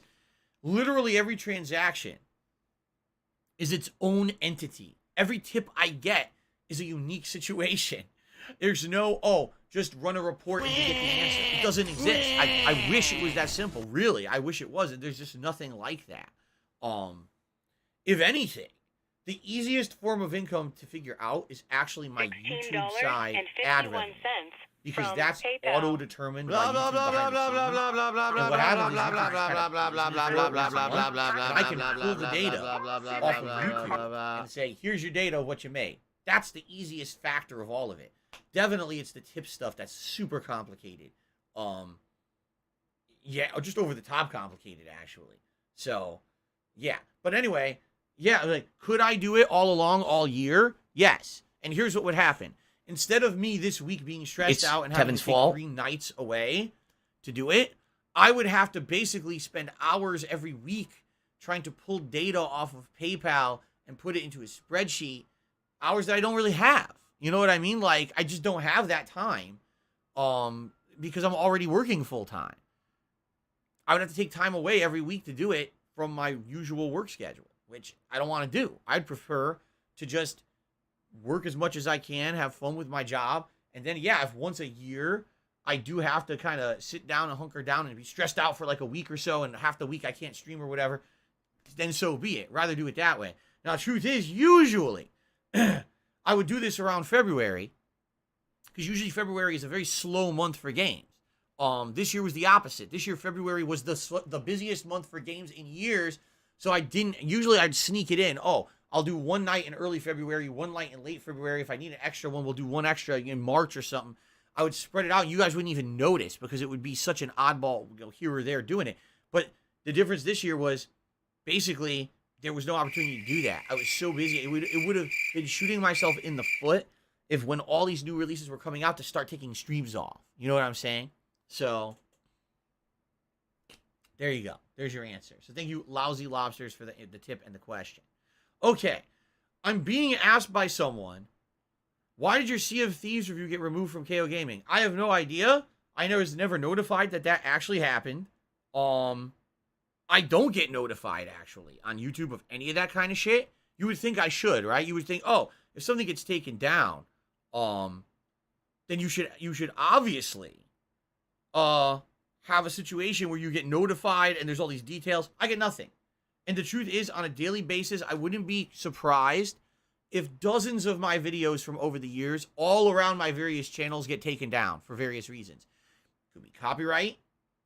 It could be community guidelines, which I can't imagine that a video would be up for that long, and all of a sudden now they figured that community guidelines, something went wrong. It could be a million things. I have absolutely Thanks for the money, no stupid fuck. idea. Zero. Listening to Phil's struggles with taxes, I what I assume would have to Dr. do, I Bathrooms guess, employs 40 is accountants go just to to do KO his Gaming quarterly taxes. and look and see if there's any data there about it. Like, I'd have to log into the channel and basically look at the data for the channel, which is non-existent. There's almost no views on that channel anymore or anything like that. And I would have to see, is there anything there? Is it taken down? Is it hidden for a certain reason? If you guys can't see it anymore, like if you just can't find the video, that sounds to me like someone tried to claim the video for Content ID and the video got pulled because of that. I can't imagine what in the video was Content ID matched, because on KO Gaming I was not using copywritten materials. You know what I'm saying? Like, I was purposely making those videos as how can I say, as fair use as possible, right? Everything on KO Gaming was meant to be more professionally made, to have better, retention of viewership, and I didn't use copywritten music or anything. I was just basically taking elements from the games. I have absolutely no idea. And by the way, all the videos on KO Gaming are from 2016 or 2017, so you're taking a 5 to 6 year old video, right? A parent that you're saying is gone. I can't answer. I would have to take some time to actually look into it myself. And is it even worth it? You know what I'm saying? I mean, the channel's still there, right? Channel's still there. So obviously it wasn't like a huge issue. I guess what I could do is at some point try to figure it out. I don't know. I'd have to go over there and mess around with it. Like I said, you would think YouTube would contact me and send an email and be like, hey, FYI, this video was taken down for this reason, and here's what's going on. I get nothing. I literally get nothing. Even on DSP Gaming and other, I get absolutely no notice on anything that happens on the channels. They just do it. They just, slam you with a content ID match that takes down your video. Copyright strike against your video. I got to figure it out after the fact. Pretty stupid, huh? I don't care.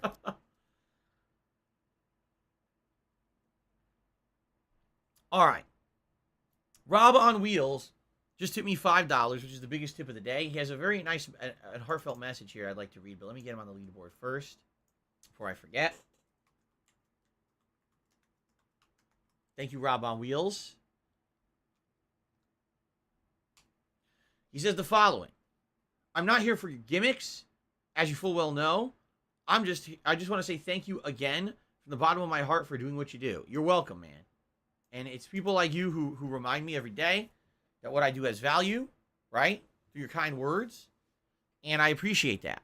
When I started 13 plus years ago, I was just dicking around with some asshole on the internet, not intending to make a dollar doing it, just kind of doing stupid stuff for a hobby, inspired by other people who didn't really necessarily have production values or anything like that, thinking if I'm just acting like an asshole and I yell at a camera playing a game, maybe some people will find it funny.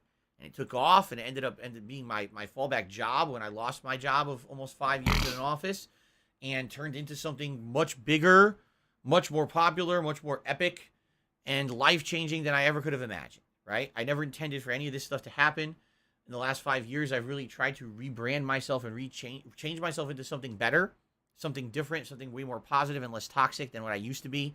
As a full-time streamer. Thanks for the money, stupid fuck. I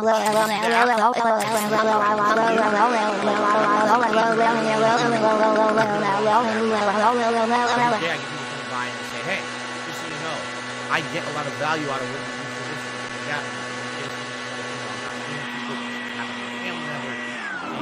Just watching your content with a smile on my face, it made me feel a lot better today. And that means something, man. It does. That's meaningful stuff. That because I'm here putting out content that I can take your mind off of something bad or make you feel good about something, right? And I'm happy about that. So thank you guys for that. I really appreciate that. And thank you, Rob, in particular, for the tip and the kind words. All right. Couple quick reminders before we get to open Q&A. If you enjoy my content and you like what I do, please consider giving it a like on YouTube. If you're on the live stream right now and you're having a good time, please give it a like. If you're watching this video on demand on YouTube, please give it a like and leave a comment. Let me know what you think about the content of the video, because this is engagement that helps the channel. Okay? All right. Let's now open it up to, the internet here. Let's open it up to people in the chat. Open Q&A. Low Carb Madman is the first question, saying, do you think you'd be better off if you hadn't fallen into making content? There's absolutely, positively no way to know what would have happened. What I can tell you is thus. When I lost my job, unexpectedly in late 2010, I got laid off. I didn't have any fallbacks. In the job sector I was working, there was nothing. I would have essentially had to go out there and go back to doing like retail or maybe even fast food, likely, in order to make ends meet and have enough money to keep the condo that I had bought to live closer to the job I got laid off from. I would have had to have like 2 jobs. Seriously. So can you imagine me trying to hold down 2 jobs and commute to 2 said jobs that likely I hate in order to hold down enough money to keep the condo at a time when the economy was very bad back then. It was very, very slow and bad. There was almost no jobs available.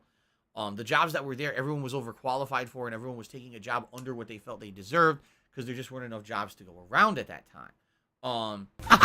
Thanks for the money, stupid fuck. Have something to fall back on. I don't know what I would have done.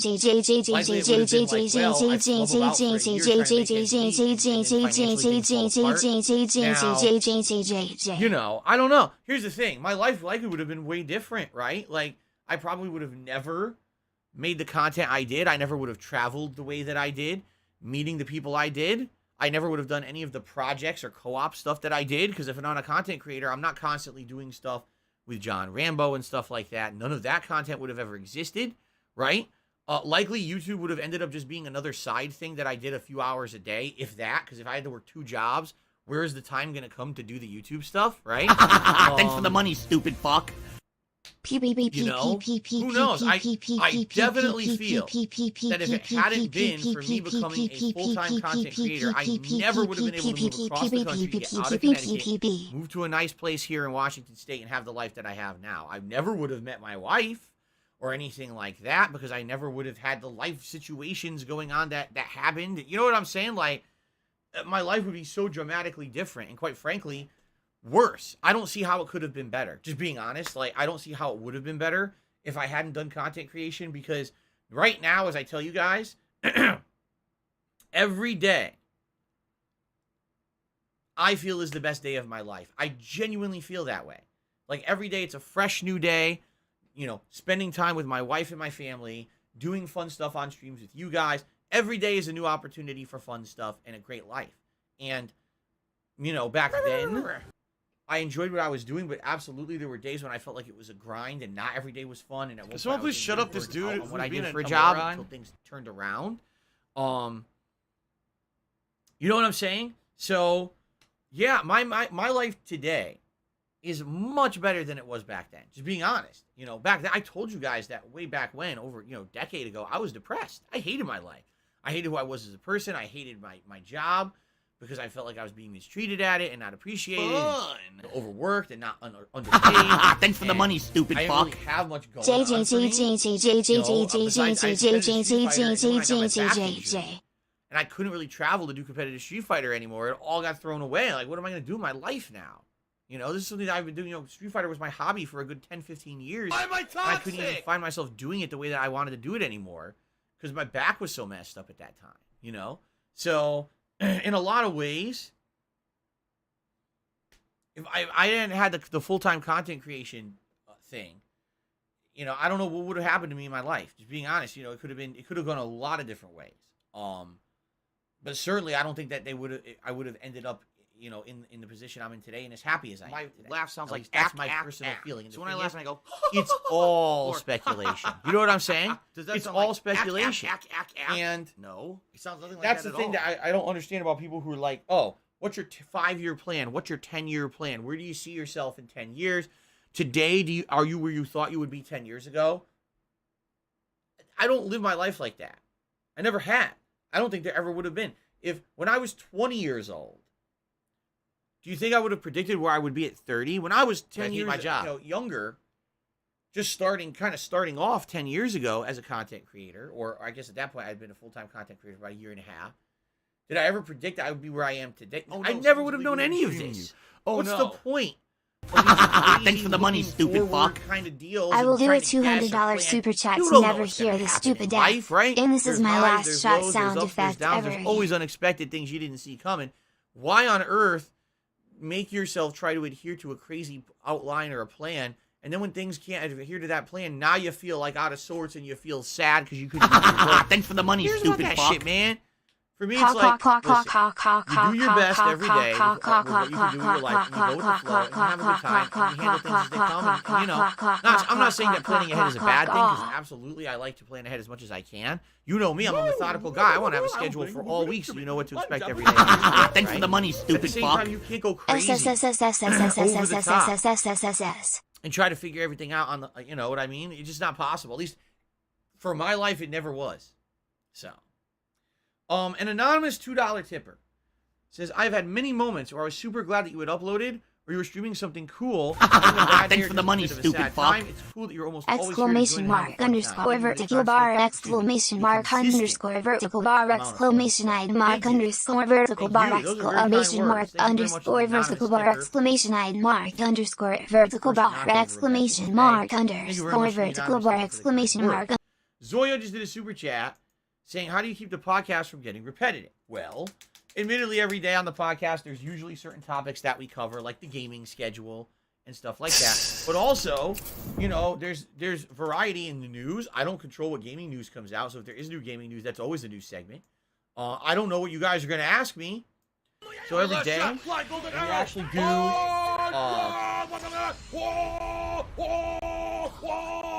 the balloon just came off the wall, son of a bitch. That's not good because there was a sticky or a thumbtack on it. Oh, it's still in it. Okay, good. There was a whoa shit. There was a push pin in the balloon that I don't want to lose because I want to re-stick it in the wall here, and I don't want it to go on the floor and then I step on it. I got a push pin in my toe. That would be bad. Okay, here it is. Can I reattach it? I can try.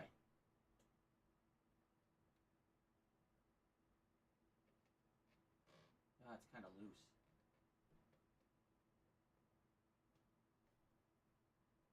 Are you a functional retard? I have to ask. Oh, God. I probably am going to pop the balloon.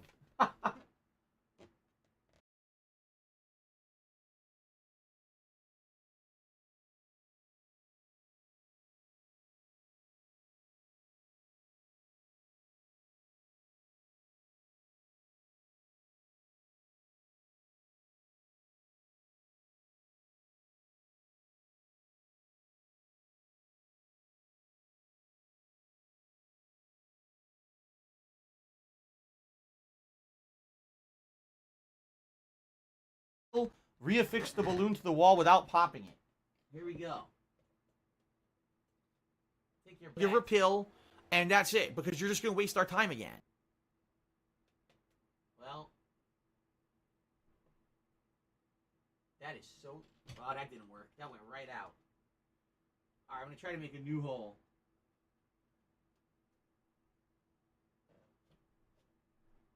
Oh, no, someone's illegally restreaming you.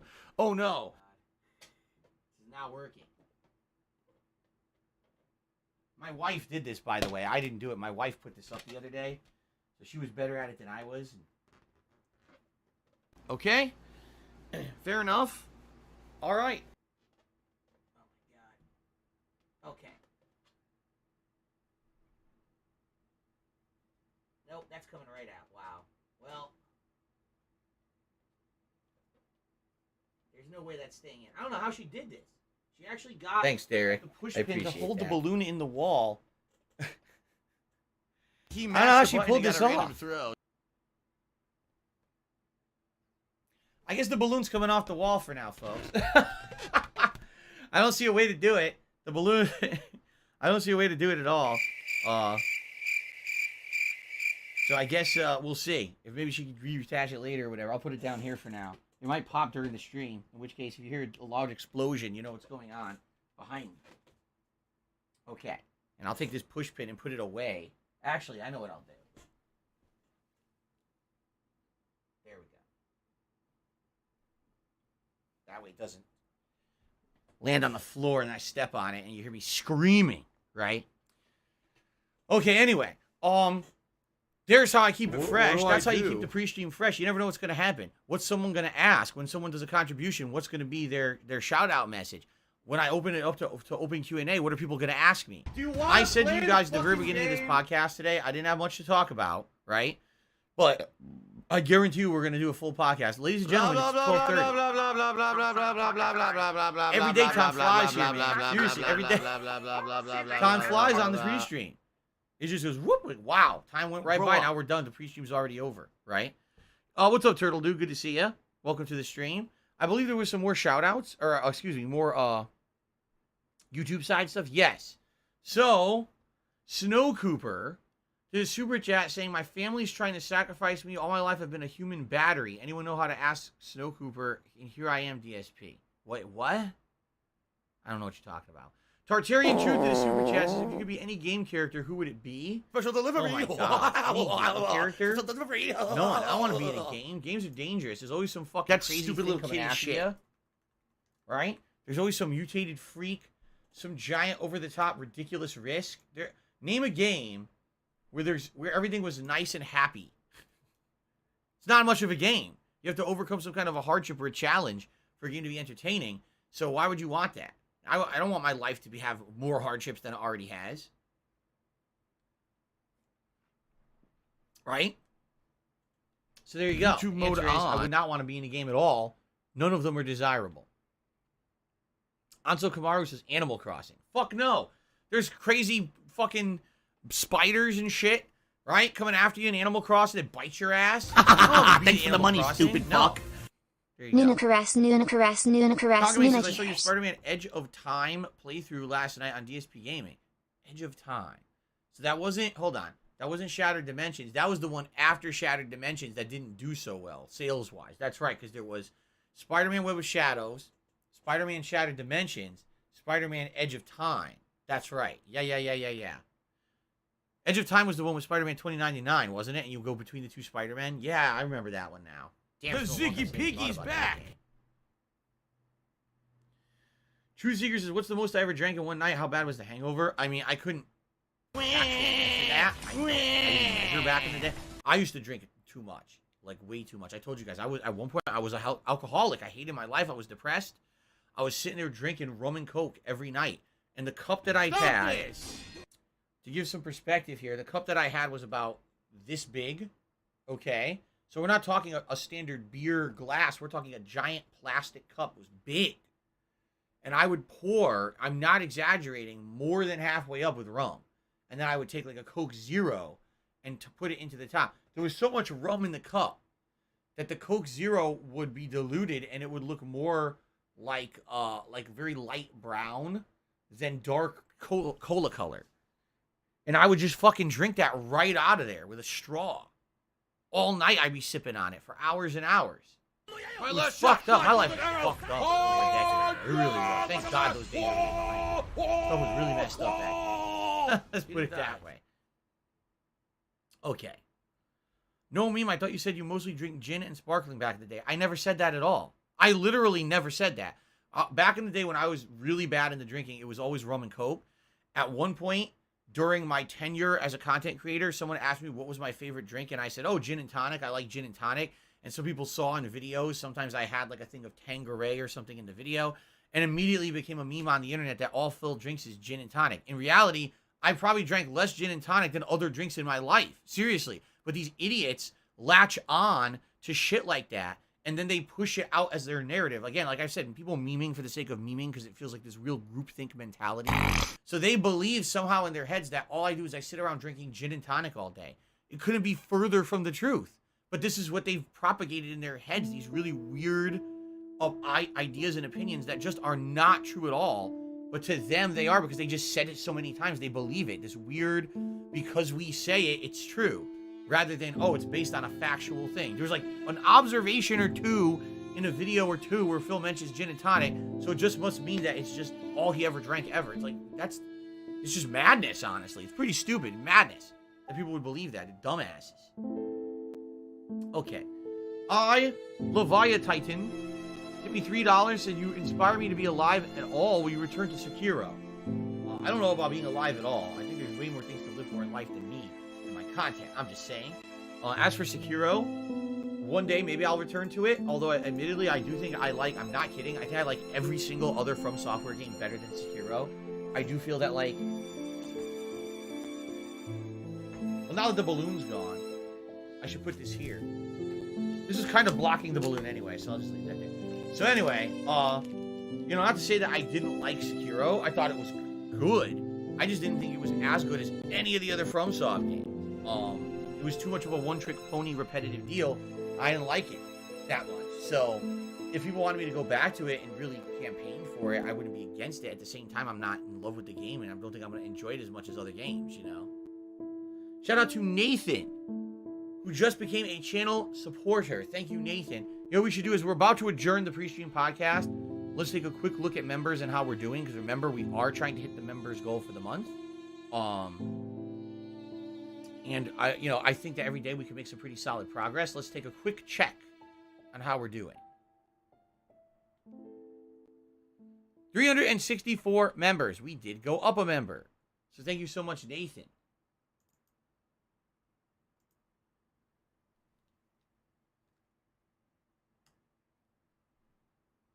All right.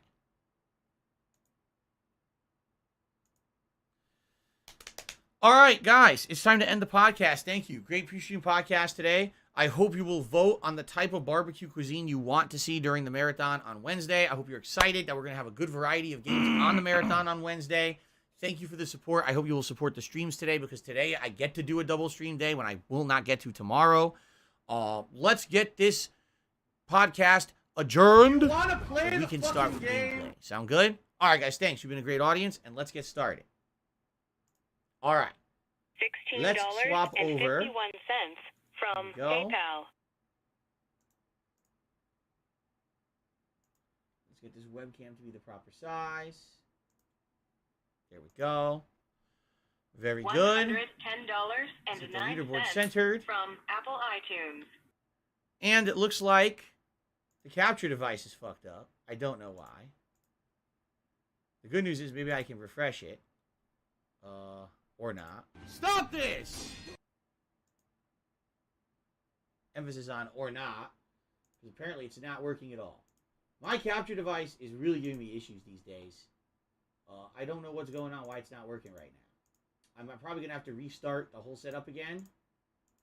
Thanks for the money, stupid fuck. We had fun chat. Now it's time to get unbelievably bored with Far Cry Tokyo. Yeah, I'm going to have to like unplug everything and replug everything. If it doesn't work, I got to restart the computer again. It was working when I started the stream. At some point, it stopped working. Yeah, I know. All right. The only way to fix this is to restart everything. So allow me to restart everything, and we'll see what happens, all right? Okay, guys, give me a few minutes. The stream will keep running, by the way. It might repeat or freeze, but I'll be back in a moment or a few moments. At most, maybe a couple minutes, so I'll have to restart the PC. All right? All right. I'll be right.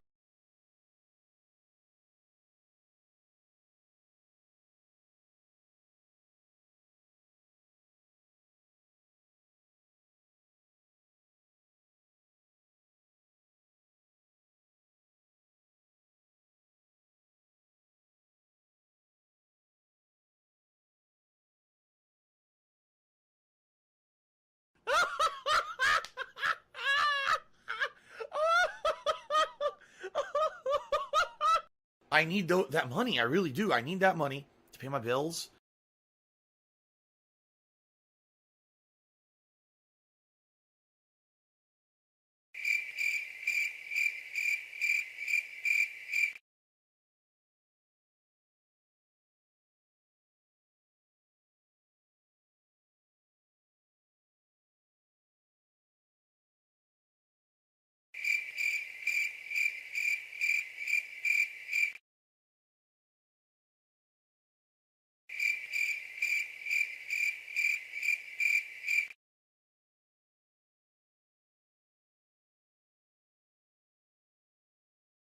Oh, no, you didn't, you motherfucking piece of shit cocksucker.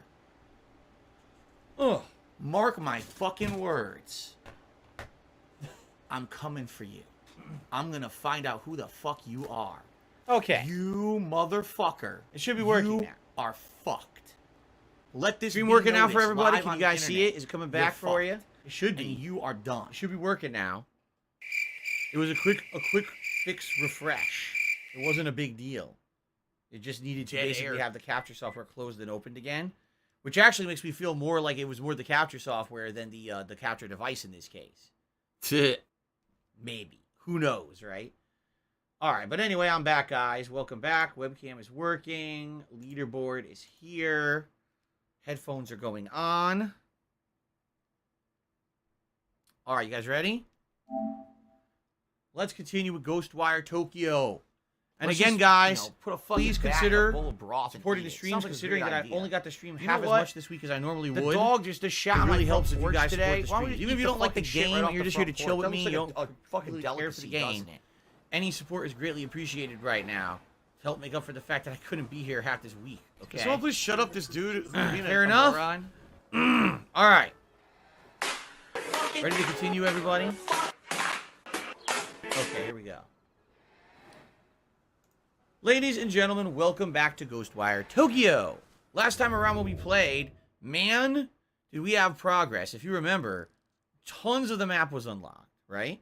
I don't have money to do it. I don't have money to do it. I don't have story development. I don't have money to do it. I don't have money to do it. I don't have money to do it. I don't have money to do it. Is we're going to attempt to unlock a major portion of the map, because as you can see, the major story is over here to the right. The only way that we can unlock the story is to unlock all these Torii gates and populate the rest of the map. So I think we're going to do it first. We're going to run around and try to cleanse the various Torii gates that are still here. Then we'll head east and start doing these. And likely this will start unlocking more and more and more and more of the map until finally they're all unlocked. And once all the Torii gates have been unlocked, then we can advance the plot. Now, if I happen to run into any side missions along the way, great, I guess we'll do that. But I'm not in any major drive to do said side missions. Reason that I say that, because at this point we're around 12 hours into the game. What people have explained to me, the story is 15 hours long. If you do all the content in the game, it can be up to 30 hours long. I'm not planning on doing every piece of side content in the game, but some of them I've actually enjoyed, some of the side missions and the like, right? So I kind of want to do a mix. Anything that I see along the way, if it's in my path, I'll probably do. But like I said, I'm not going to go crazy out of the way to extend the length of the playthrough, especially because I'll be honest with all of you watching, this has not been the most popular playthrough I've done. In fact, quite the opposite. Many people have said that they find the game boring. Personally, I don't. I like it. But a lot of people have said that they feel like it's not as good as maybe it could have been for various reasons. And because of that, my viewership and attendance and support of these streams has dwindled. I'm just going to be honest. It has. You know, I started off with a certain amount of people watching and supporting, and that has definitely declined over the course of the playthrough. There doesn't really seem to be a way that I can help that. You know, the game isn't going to change itself to be something more action-oriented or more intense, scarier, or something more action-intensive variety of gameplay, and the game doesn't really have that. So it is what it is. I like it. I can't help what the game, you know, turned out being.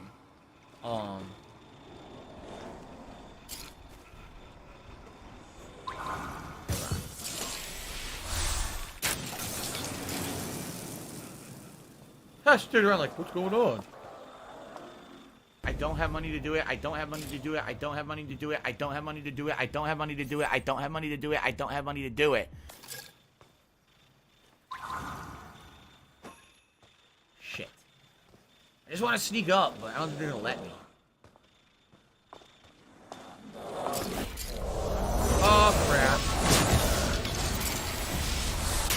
I whiffed. I whipped again.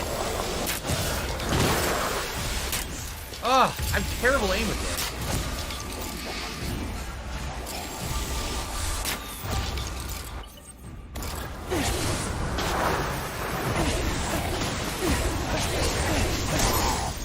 Okay. I haven't played this in a couple days. I come back to it and I suck ass. Missing every shot.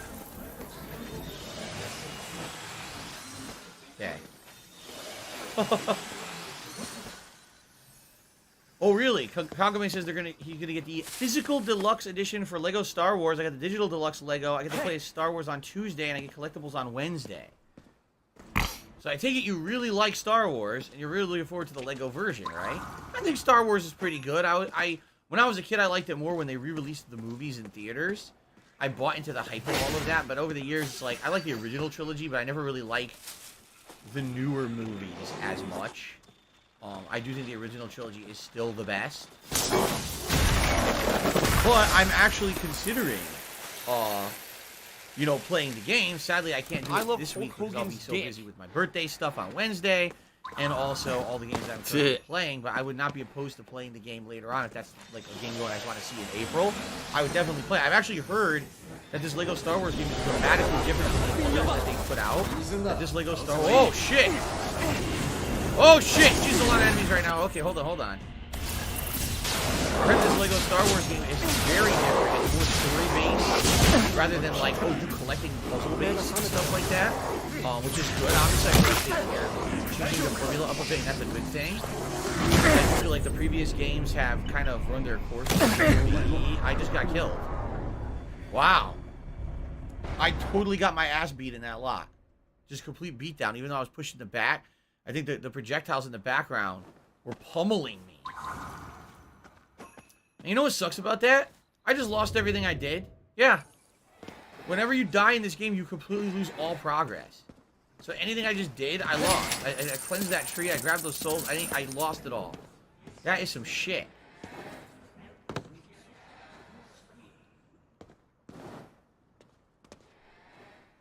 Ugh.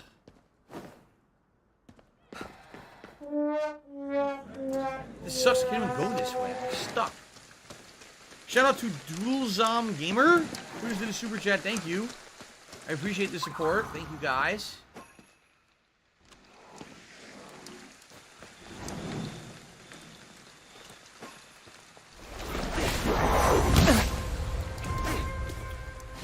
Melee attacks stink. Look. Look how bad they are.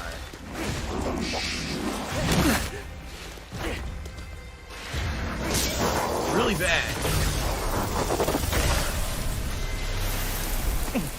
Alright, I know what I'm going to do. I'm going to use my ability. I'm going to run in here, and I'm going to use my charged ability on these guys.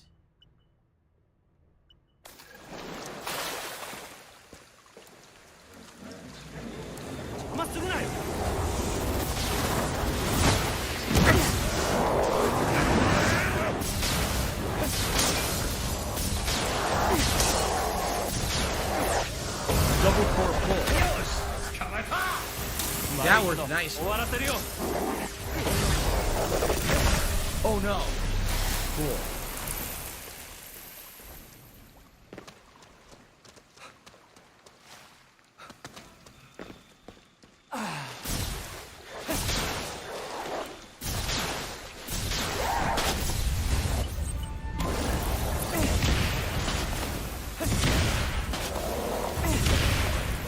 Triple kill.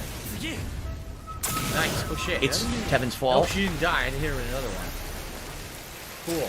See what I did? So I ran in here when I still had my ability and it recharged all my ammo, so I was able to steamroll this area that I cleared earlier, and then I died, didn't save. Well, now I came in here and did it again.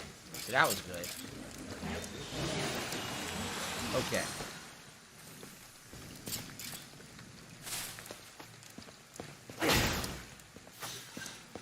Am I doing a birthday week this year or just a birthday?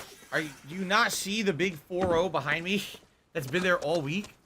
Obviously, I've had decorations. Was I doing anything outside of that? Well, for every contribution $20 or higher, I blow a party horn and make a little bit of noise. All right? Outside of that, no, it's pretty much par for the course what you would expect on my normal streams, but there will be a special marathon on my birthday featuring Feasting with the King, birthday cake, and other festivities. So there you go. People are saying the game is too loud in combat. They can't hear me. I'm going to lower it a little bit. People are saying it's too loud in combat. They can't hear me talk. But outside of that, the game's, like, low. So, by the way, thank you to Dualzom Gamer. Let me get you on the leaderboard for your super chat. Thank you for the support.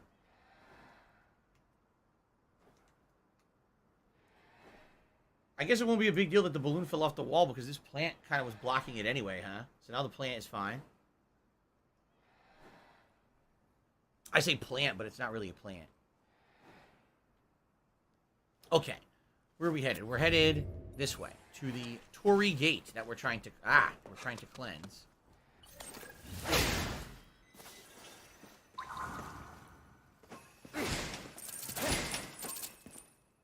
More souls just hanging out.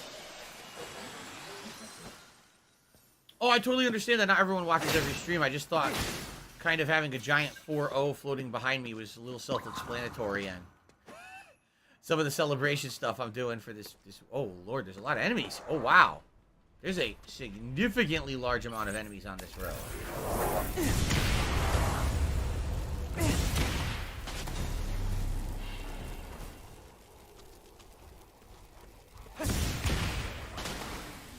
Okay. Criticism is a great thing. And whenever people write off criticism, why on earth are there so many enemies? Maybe we're near the Torii Gate, you know? Oh shit, there's an enemy hanging from the light. Have we even seen that enemy type before? I don't know. That looks unique.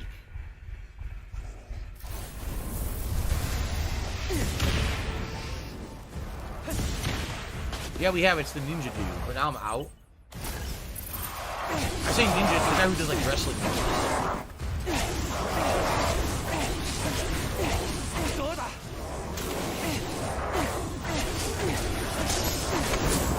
fuck out of here. Okay. We're soulmates. Any more? It is the Torii Gate. See, that's why they were all there. They were defending the gate. I didn't realize. Oh, there's a Tanuki up there. Look. There's a Tanuki. You can see its tail. I want to go get the Tanuki. Hiya, hiya. Kagame says, I'm considering getting the premium for PlayStation Plus. I want to play old games like the PS2 era Simpsons, Road Rage, and Hit and Run. Well, if those games are offered, I absolutely think that's one of the major attractions of getting that service. Is you want to play old games, you don't want to have to, say, have a PlayStation 3 hooked up to download it off a PlayStation Network and play them. And obviously you don't want to have an original PS2 around either, right? So I totally get that. Here we go. Tanuki! I lost track of my fellow Tanuki, so I was keeping a low profile. What better way to do that than as a humble store sign? There you go. The bad news is there isn't really a shop here. Womp womp. Wait, you knew? Aw, butts. Aw, butts. Okay. Oh. Now, down here... Oh, shit, I did not want to fall, but... Here's what it is, I guess. I was just gonna say, here we go. Oh, boy. Oh, my... I just got clobbered.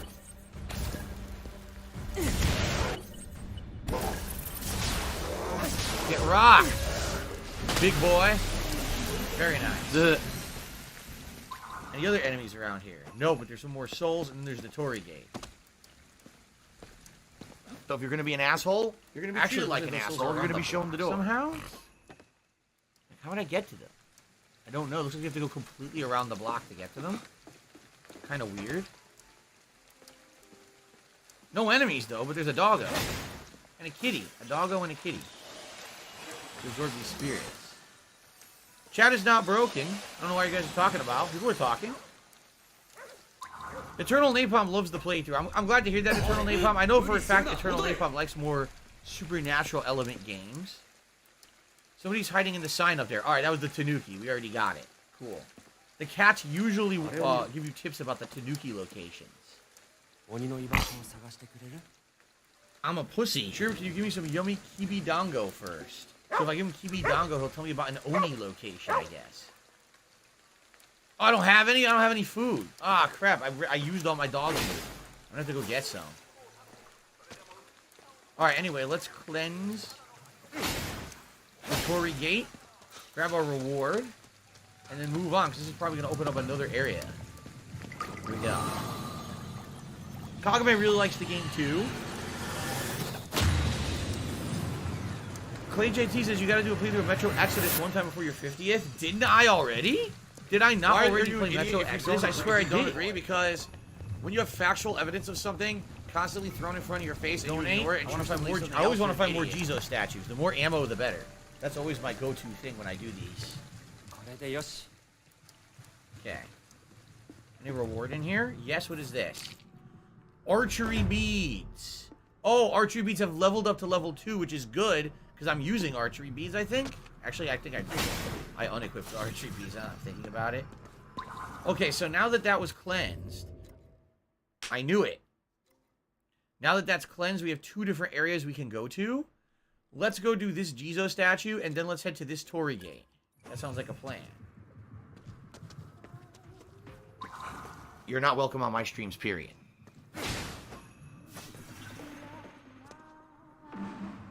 What is that noise? Music playing. It's kind of creepy, the music. It freaked me out for a bit. I was like, huh? Alright, anyway, it's over here, the Torii Gate. No easy way to get up there. There's no, like, Oh, shit. Son of a bitch. Here, take this. Direct hit in the face.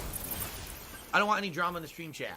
Anyway, I was about to say there's no, no flying yokai to grab onto up there. Can I walk through here? Yes, and there's a Jizo statue, and here's some souls to save.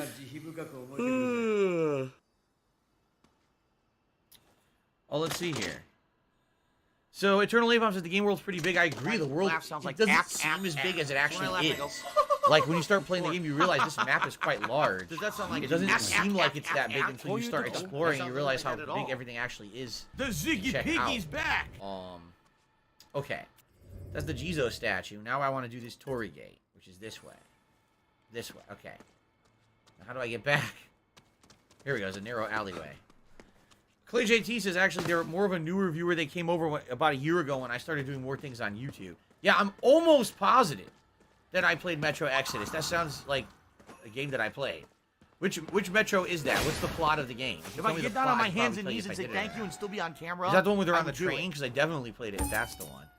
Ooh, request complete? Okay. The Maneki Nico I did. 3 Wise Monkeys I did. And I did Shisa statues. So I just got rewarded outfit Riot Division shorts. Okay. Riot Division shorts it is. Thanks a lot. Now, can I wear those shorts? Inventory. Now, this shocks me. Riot Division shorts. Yes, I will wear those, but I'll change the color. Why not? So silly. The outfits just seem really superfluous to the gameplay. You're never going to see them because you're first person, right? I don't see what the point is. Thank you to Ariane Franco for a super chat. Let's get that up on the leaderboard. You're the latest super chatter.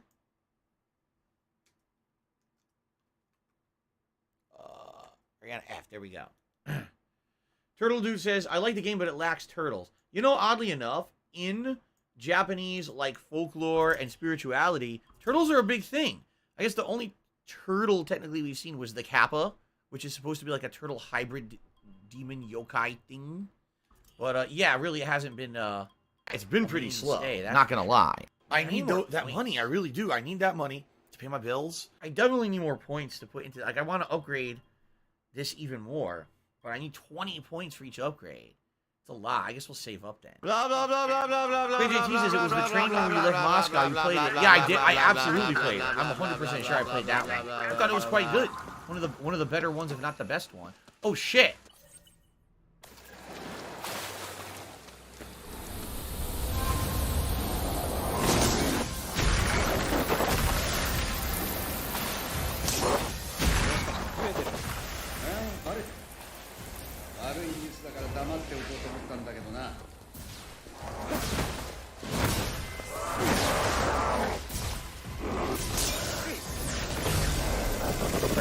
They already got 2 of them. I didn't even realize these were here. From PayPal.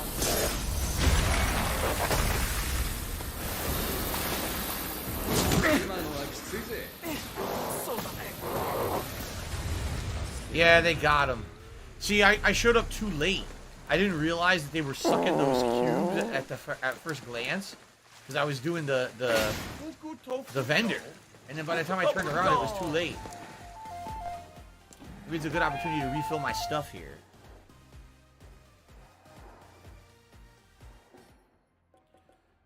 I guess I could refill my arrows.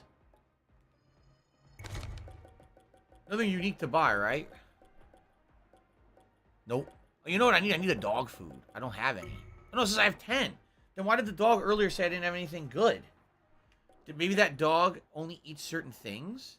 Oh, Kibidango. See that? So certain dogs want the Kibidango only. Oh, that's interesting. I didn't realize that. I thought all they wanted was bags of dog food, but I was wrong. So certain dogs want different stuff. Interesting.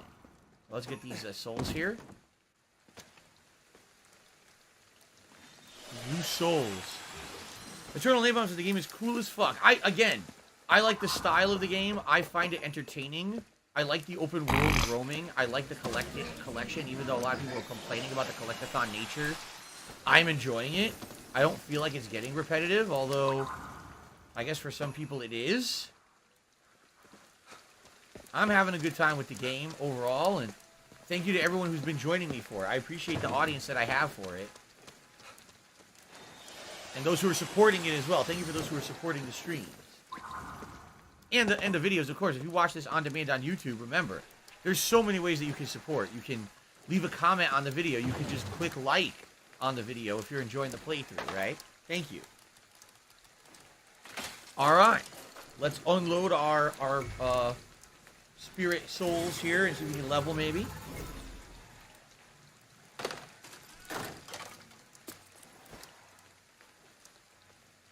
We did level up. Sweet. 10 skill points. That means we have 25 total. Alright, so now I will upgrade the speed of the wind. Let's go for 30% increase in speed. Now I need 40 effing points to get the final upgrade. 40. So you're getting a little better. Here's the next Torii gate. That's where we're headed. And, of course, it's surrounded by enemies. Even the flying tough enemy this time. Yeah, I can get the drop now. There's too many.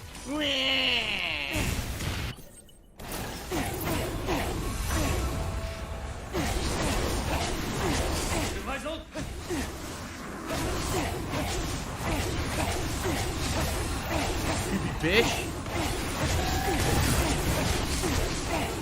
Oh my god. Oh shit! Alright, that freaked me out. Fucking back off! Ah! Grab both cores quick. Jesus.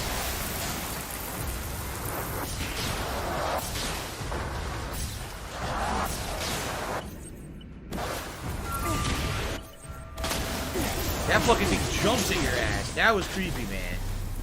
I don't like those hair things. Anything with the creepy hair is a little freaky to me.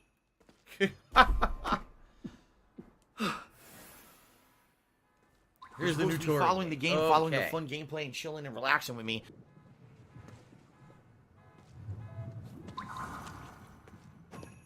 Anything else here? Let's cleanse the gate and then see what's next. Alright.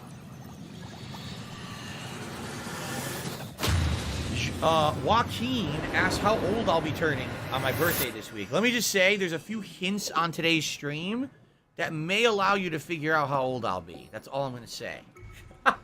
There you go. More Jizo. Excuse me.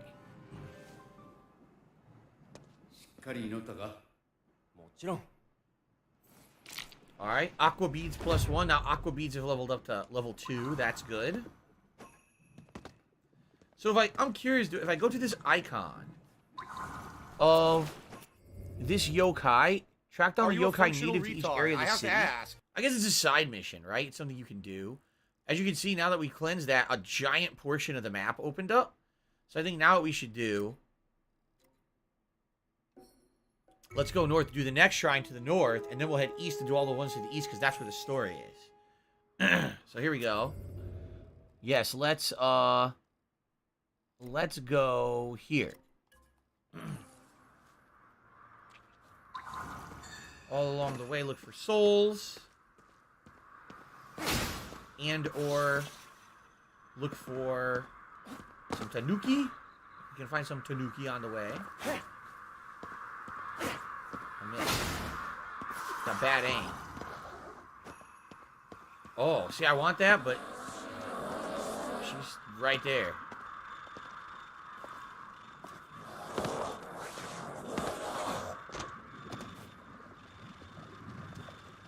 Ah, surprise! Blast him. Blast the Slender Woman. Or Slender Man. I can't even tell. I don't know. You tell me. Oh, one of the creepy hair creatures. Right over there. Ugh, I don't like those. We'll go around.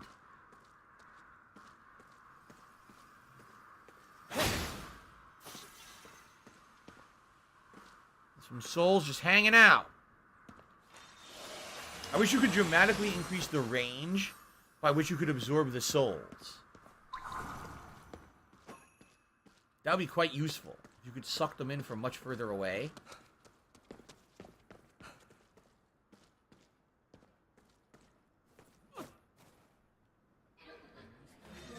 So many.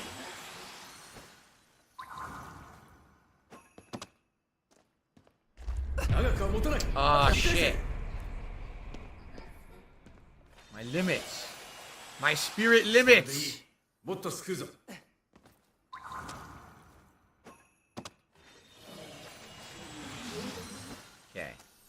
I don't see any tanuki or anything this way, so I guess we'll head back. But that was worth. It's always worth it to grab what's on the way, you know. Don't go too far out of your way, I don't think, but grab what's on the way. That way you can constantly be leveling. Alright, now how am I going to get up here? The tour gate's on the top of the building here? Yeah, how do I have to climb the fire escape?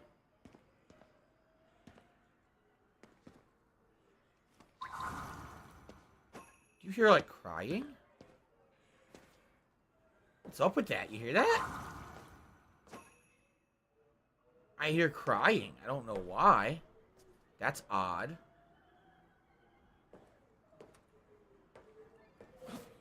I don't think... Oh!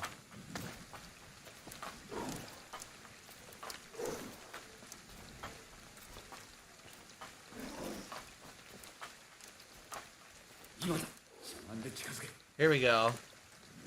I dropped right on top of it by complete accident. So I get the Magatama upgrade item now. Yep. Cool. That was a complete chance that I did that. Oh, I see Slender Person.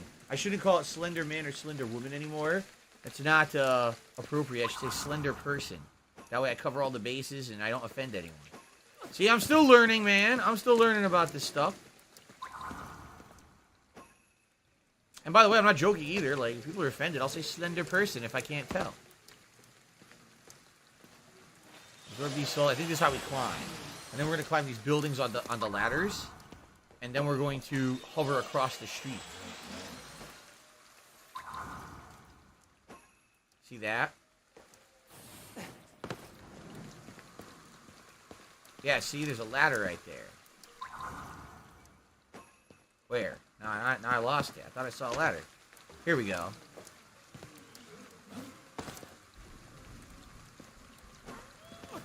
Wait, what? Ninja stars? There were ninja stars on in the wall. Look, shuriken. What the hell were those doing there? Random shuriken. That was pretty random. Okay, so now we go across here, and then we can float across to the Torii Gate. Although I do see some enemies.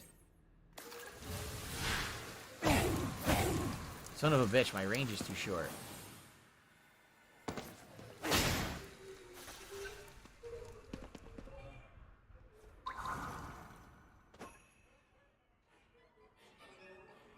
What the fuck? I still hear noise. I wonder if those are the floating enemies I'm hearing.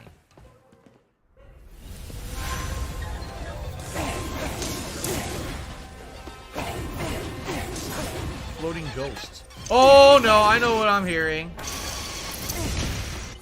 Hate those things. Oh god, I gotta heal.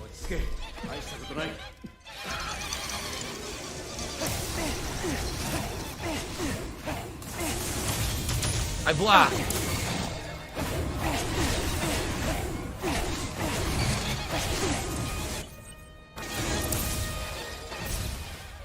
Thing's very evasive. Look, I can't even hit it.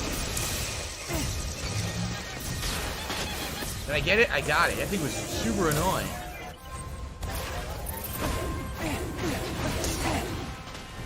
Some of these ghosts look like they're in bed sheets. The bed sheet phantom. Get these first, then we'll go to the Torii Gate. Okay. It's Dark Dave's fault.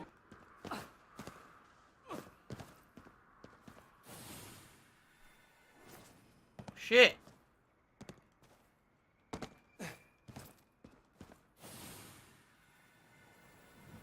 Alright, here we go.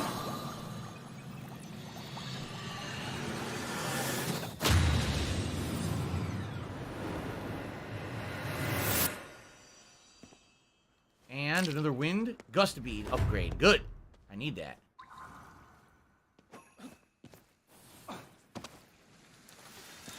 Okay. So now I believe we've basically cleansed as much as I can of the map here, as you can see. So I think now what we need to do is we need to head to the east. As you can see, there's a ton of gates over here. I think we have to start with one of these two. So maybe fast travel here and then run through the shrine, head over here, and start hitting up all these. There's a lot of shrines in a very condensed area over there. So let's do that. And then we'll start unlocking the areas we need to go for the story. You have to save the people of Tokyo from EA's microtransaction practices. That's a unique take on the game. I haven't heard that one yet. I'm not saying it's not true. It very well could be. Thanks a million, boyo. I'll leave you to find the rest of my boys. That was one of the Tanuki. Oh, look. Is that a statue right there that I didn't grab? Oh, no. It's another Tanuki. Look. Powerful Tanuki can pull off some serious hoodwinkery. There's even some that can turn into steam trains that run like the real thing. I want to be able to do that one day. So that was a hint. Yeah, look. Tanuki trains. Tanuki are prevalent in Japanese folklore. Some tales tell of curious incidents where people were struck by runaway steam locomotives that were actually shapeshifted Tanuki, causing trouble. There have been claims they can become electric trains and subway cars. So that must be a hint about some of the hidden Tanuki. If you've been trying to find them and you couldn't find certain ones, that if you go down into the subways and stuff, some of the cars will actually be Tanuki. Great. So there's side stuff to do, but I think I want to focus right now on doing the Torii Gates and opening up the rest of the content of the game. So we'll do that first. Hint, hint, hint.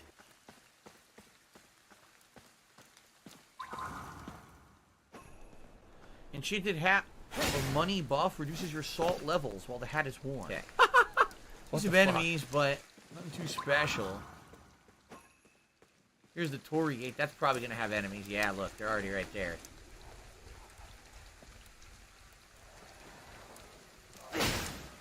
Quite a few of them, actually, behind this car.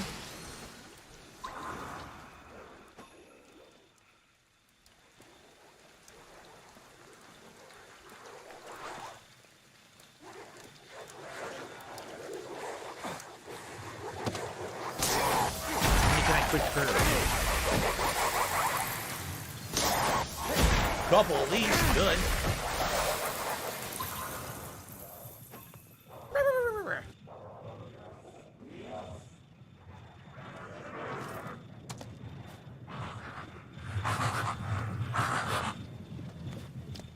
Nice. Got it,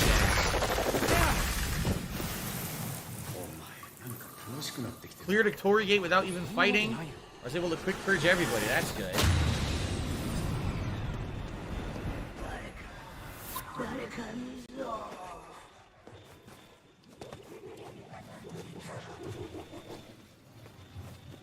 Look at this dummy. You weren't even paying attention, stupid. So, oh, there's a new side quest that unlocked directly at the Torii Gate. It's interesting. Kevin Bernstein did a super chat saying, did anyone see Logan do Tres Amigos on Mysterio? No. I did not. I did not watch WrestleMania at all. I'm not going to watch WrestleMania at all. As I said, I don't watch pro wrestling anymore. I did hear about everything that happened, of course, on social media without having to pay for anything or watch anything. So there you go. Prosperity beads? What are prosperity beads? Oh, new side content just opened up. Let's see. Today's been incredibly slow. Doubles the amount of mica gained from yellow ether crystal. Yellow ether crystals? So I guess whenever I find, like, those Nikatama statues, or if I find those specific pots to break, I guess they're saying that those are going to be better. I think. Yeah. Anyway, thank you, Kevin, for the super chat. Let's get that on the leaderboard here. What? Wait a minute. What happened to last super chat? It got deleted. I don't even know what happened. Look. Oh, and my keyboard malfunction. Wow, everything went wrong, huh? Everything's gone horribly wrong here. Keyboard's busted. Leaderboard's wrong. No one said anything. No one said a word. Everyone's just perfectly happy to let this show go right off the rails, right? Eddie Van Halen is God. Says we need a new BioShock game. To my knowledge, they're making one. However, it's not the people who made the originals. I think it's a whole new dev team. But I do believe they are actually making a new BioShock game. What I'd like to do is save. I haven't saved for a bit. And then maybe we'll do this side mission, which is just kind of sitting right in front of us. It kind of makes sense to do it because it's right here. And then we'll go back to doing the Torii gates. Everyone is asleep? No, they're not. If you're talking to me, how could you be asleep? It doesn't even make sense what you just said. The well-loving old man? Yes.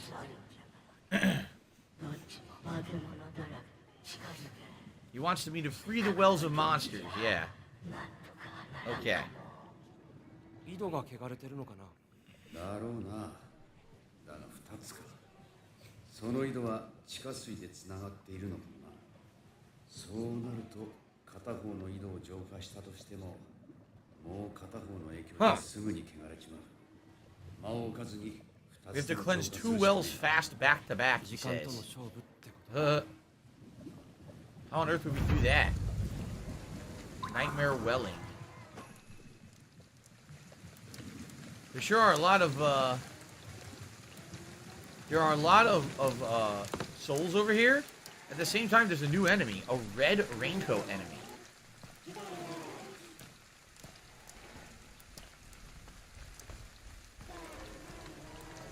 I have not fought a red raincoat enemy yet.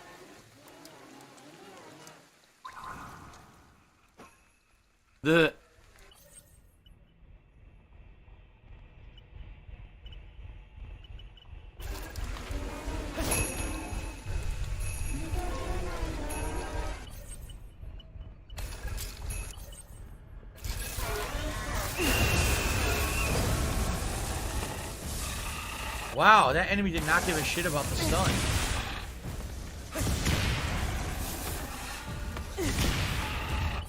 Jesus.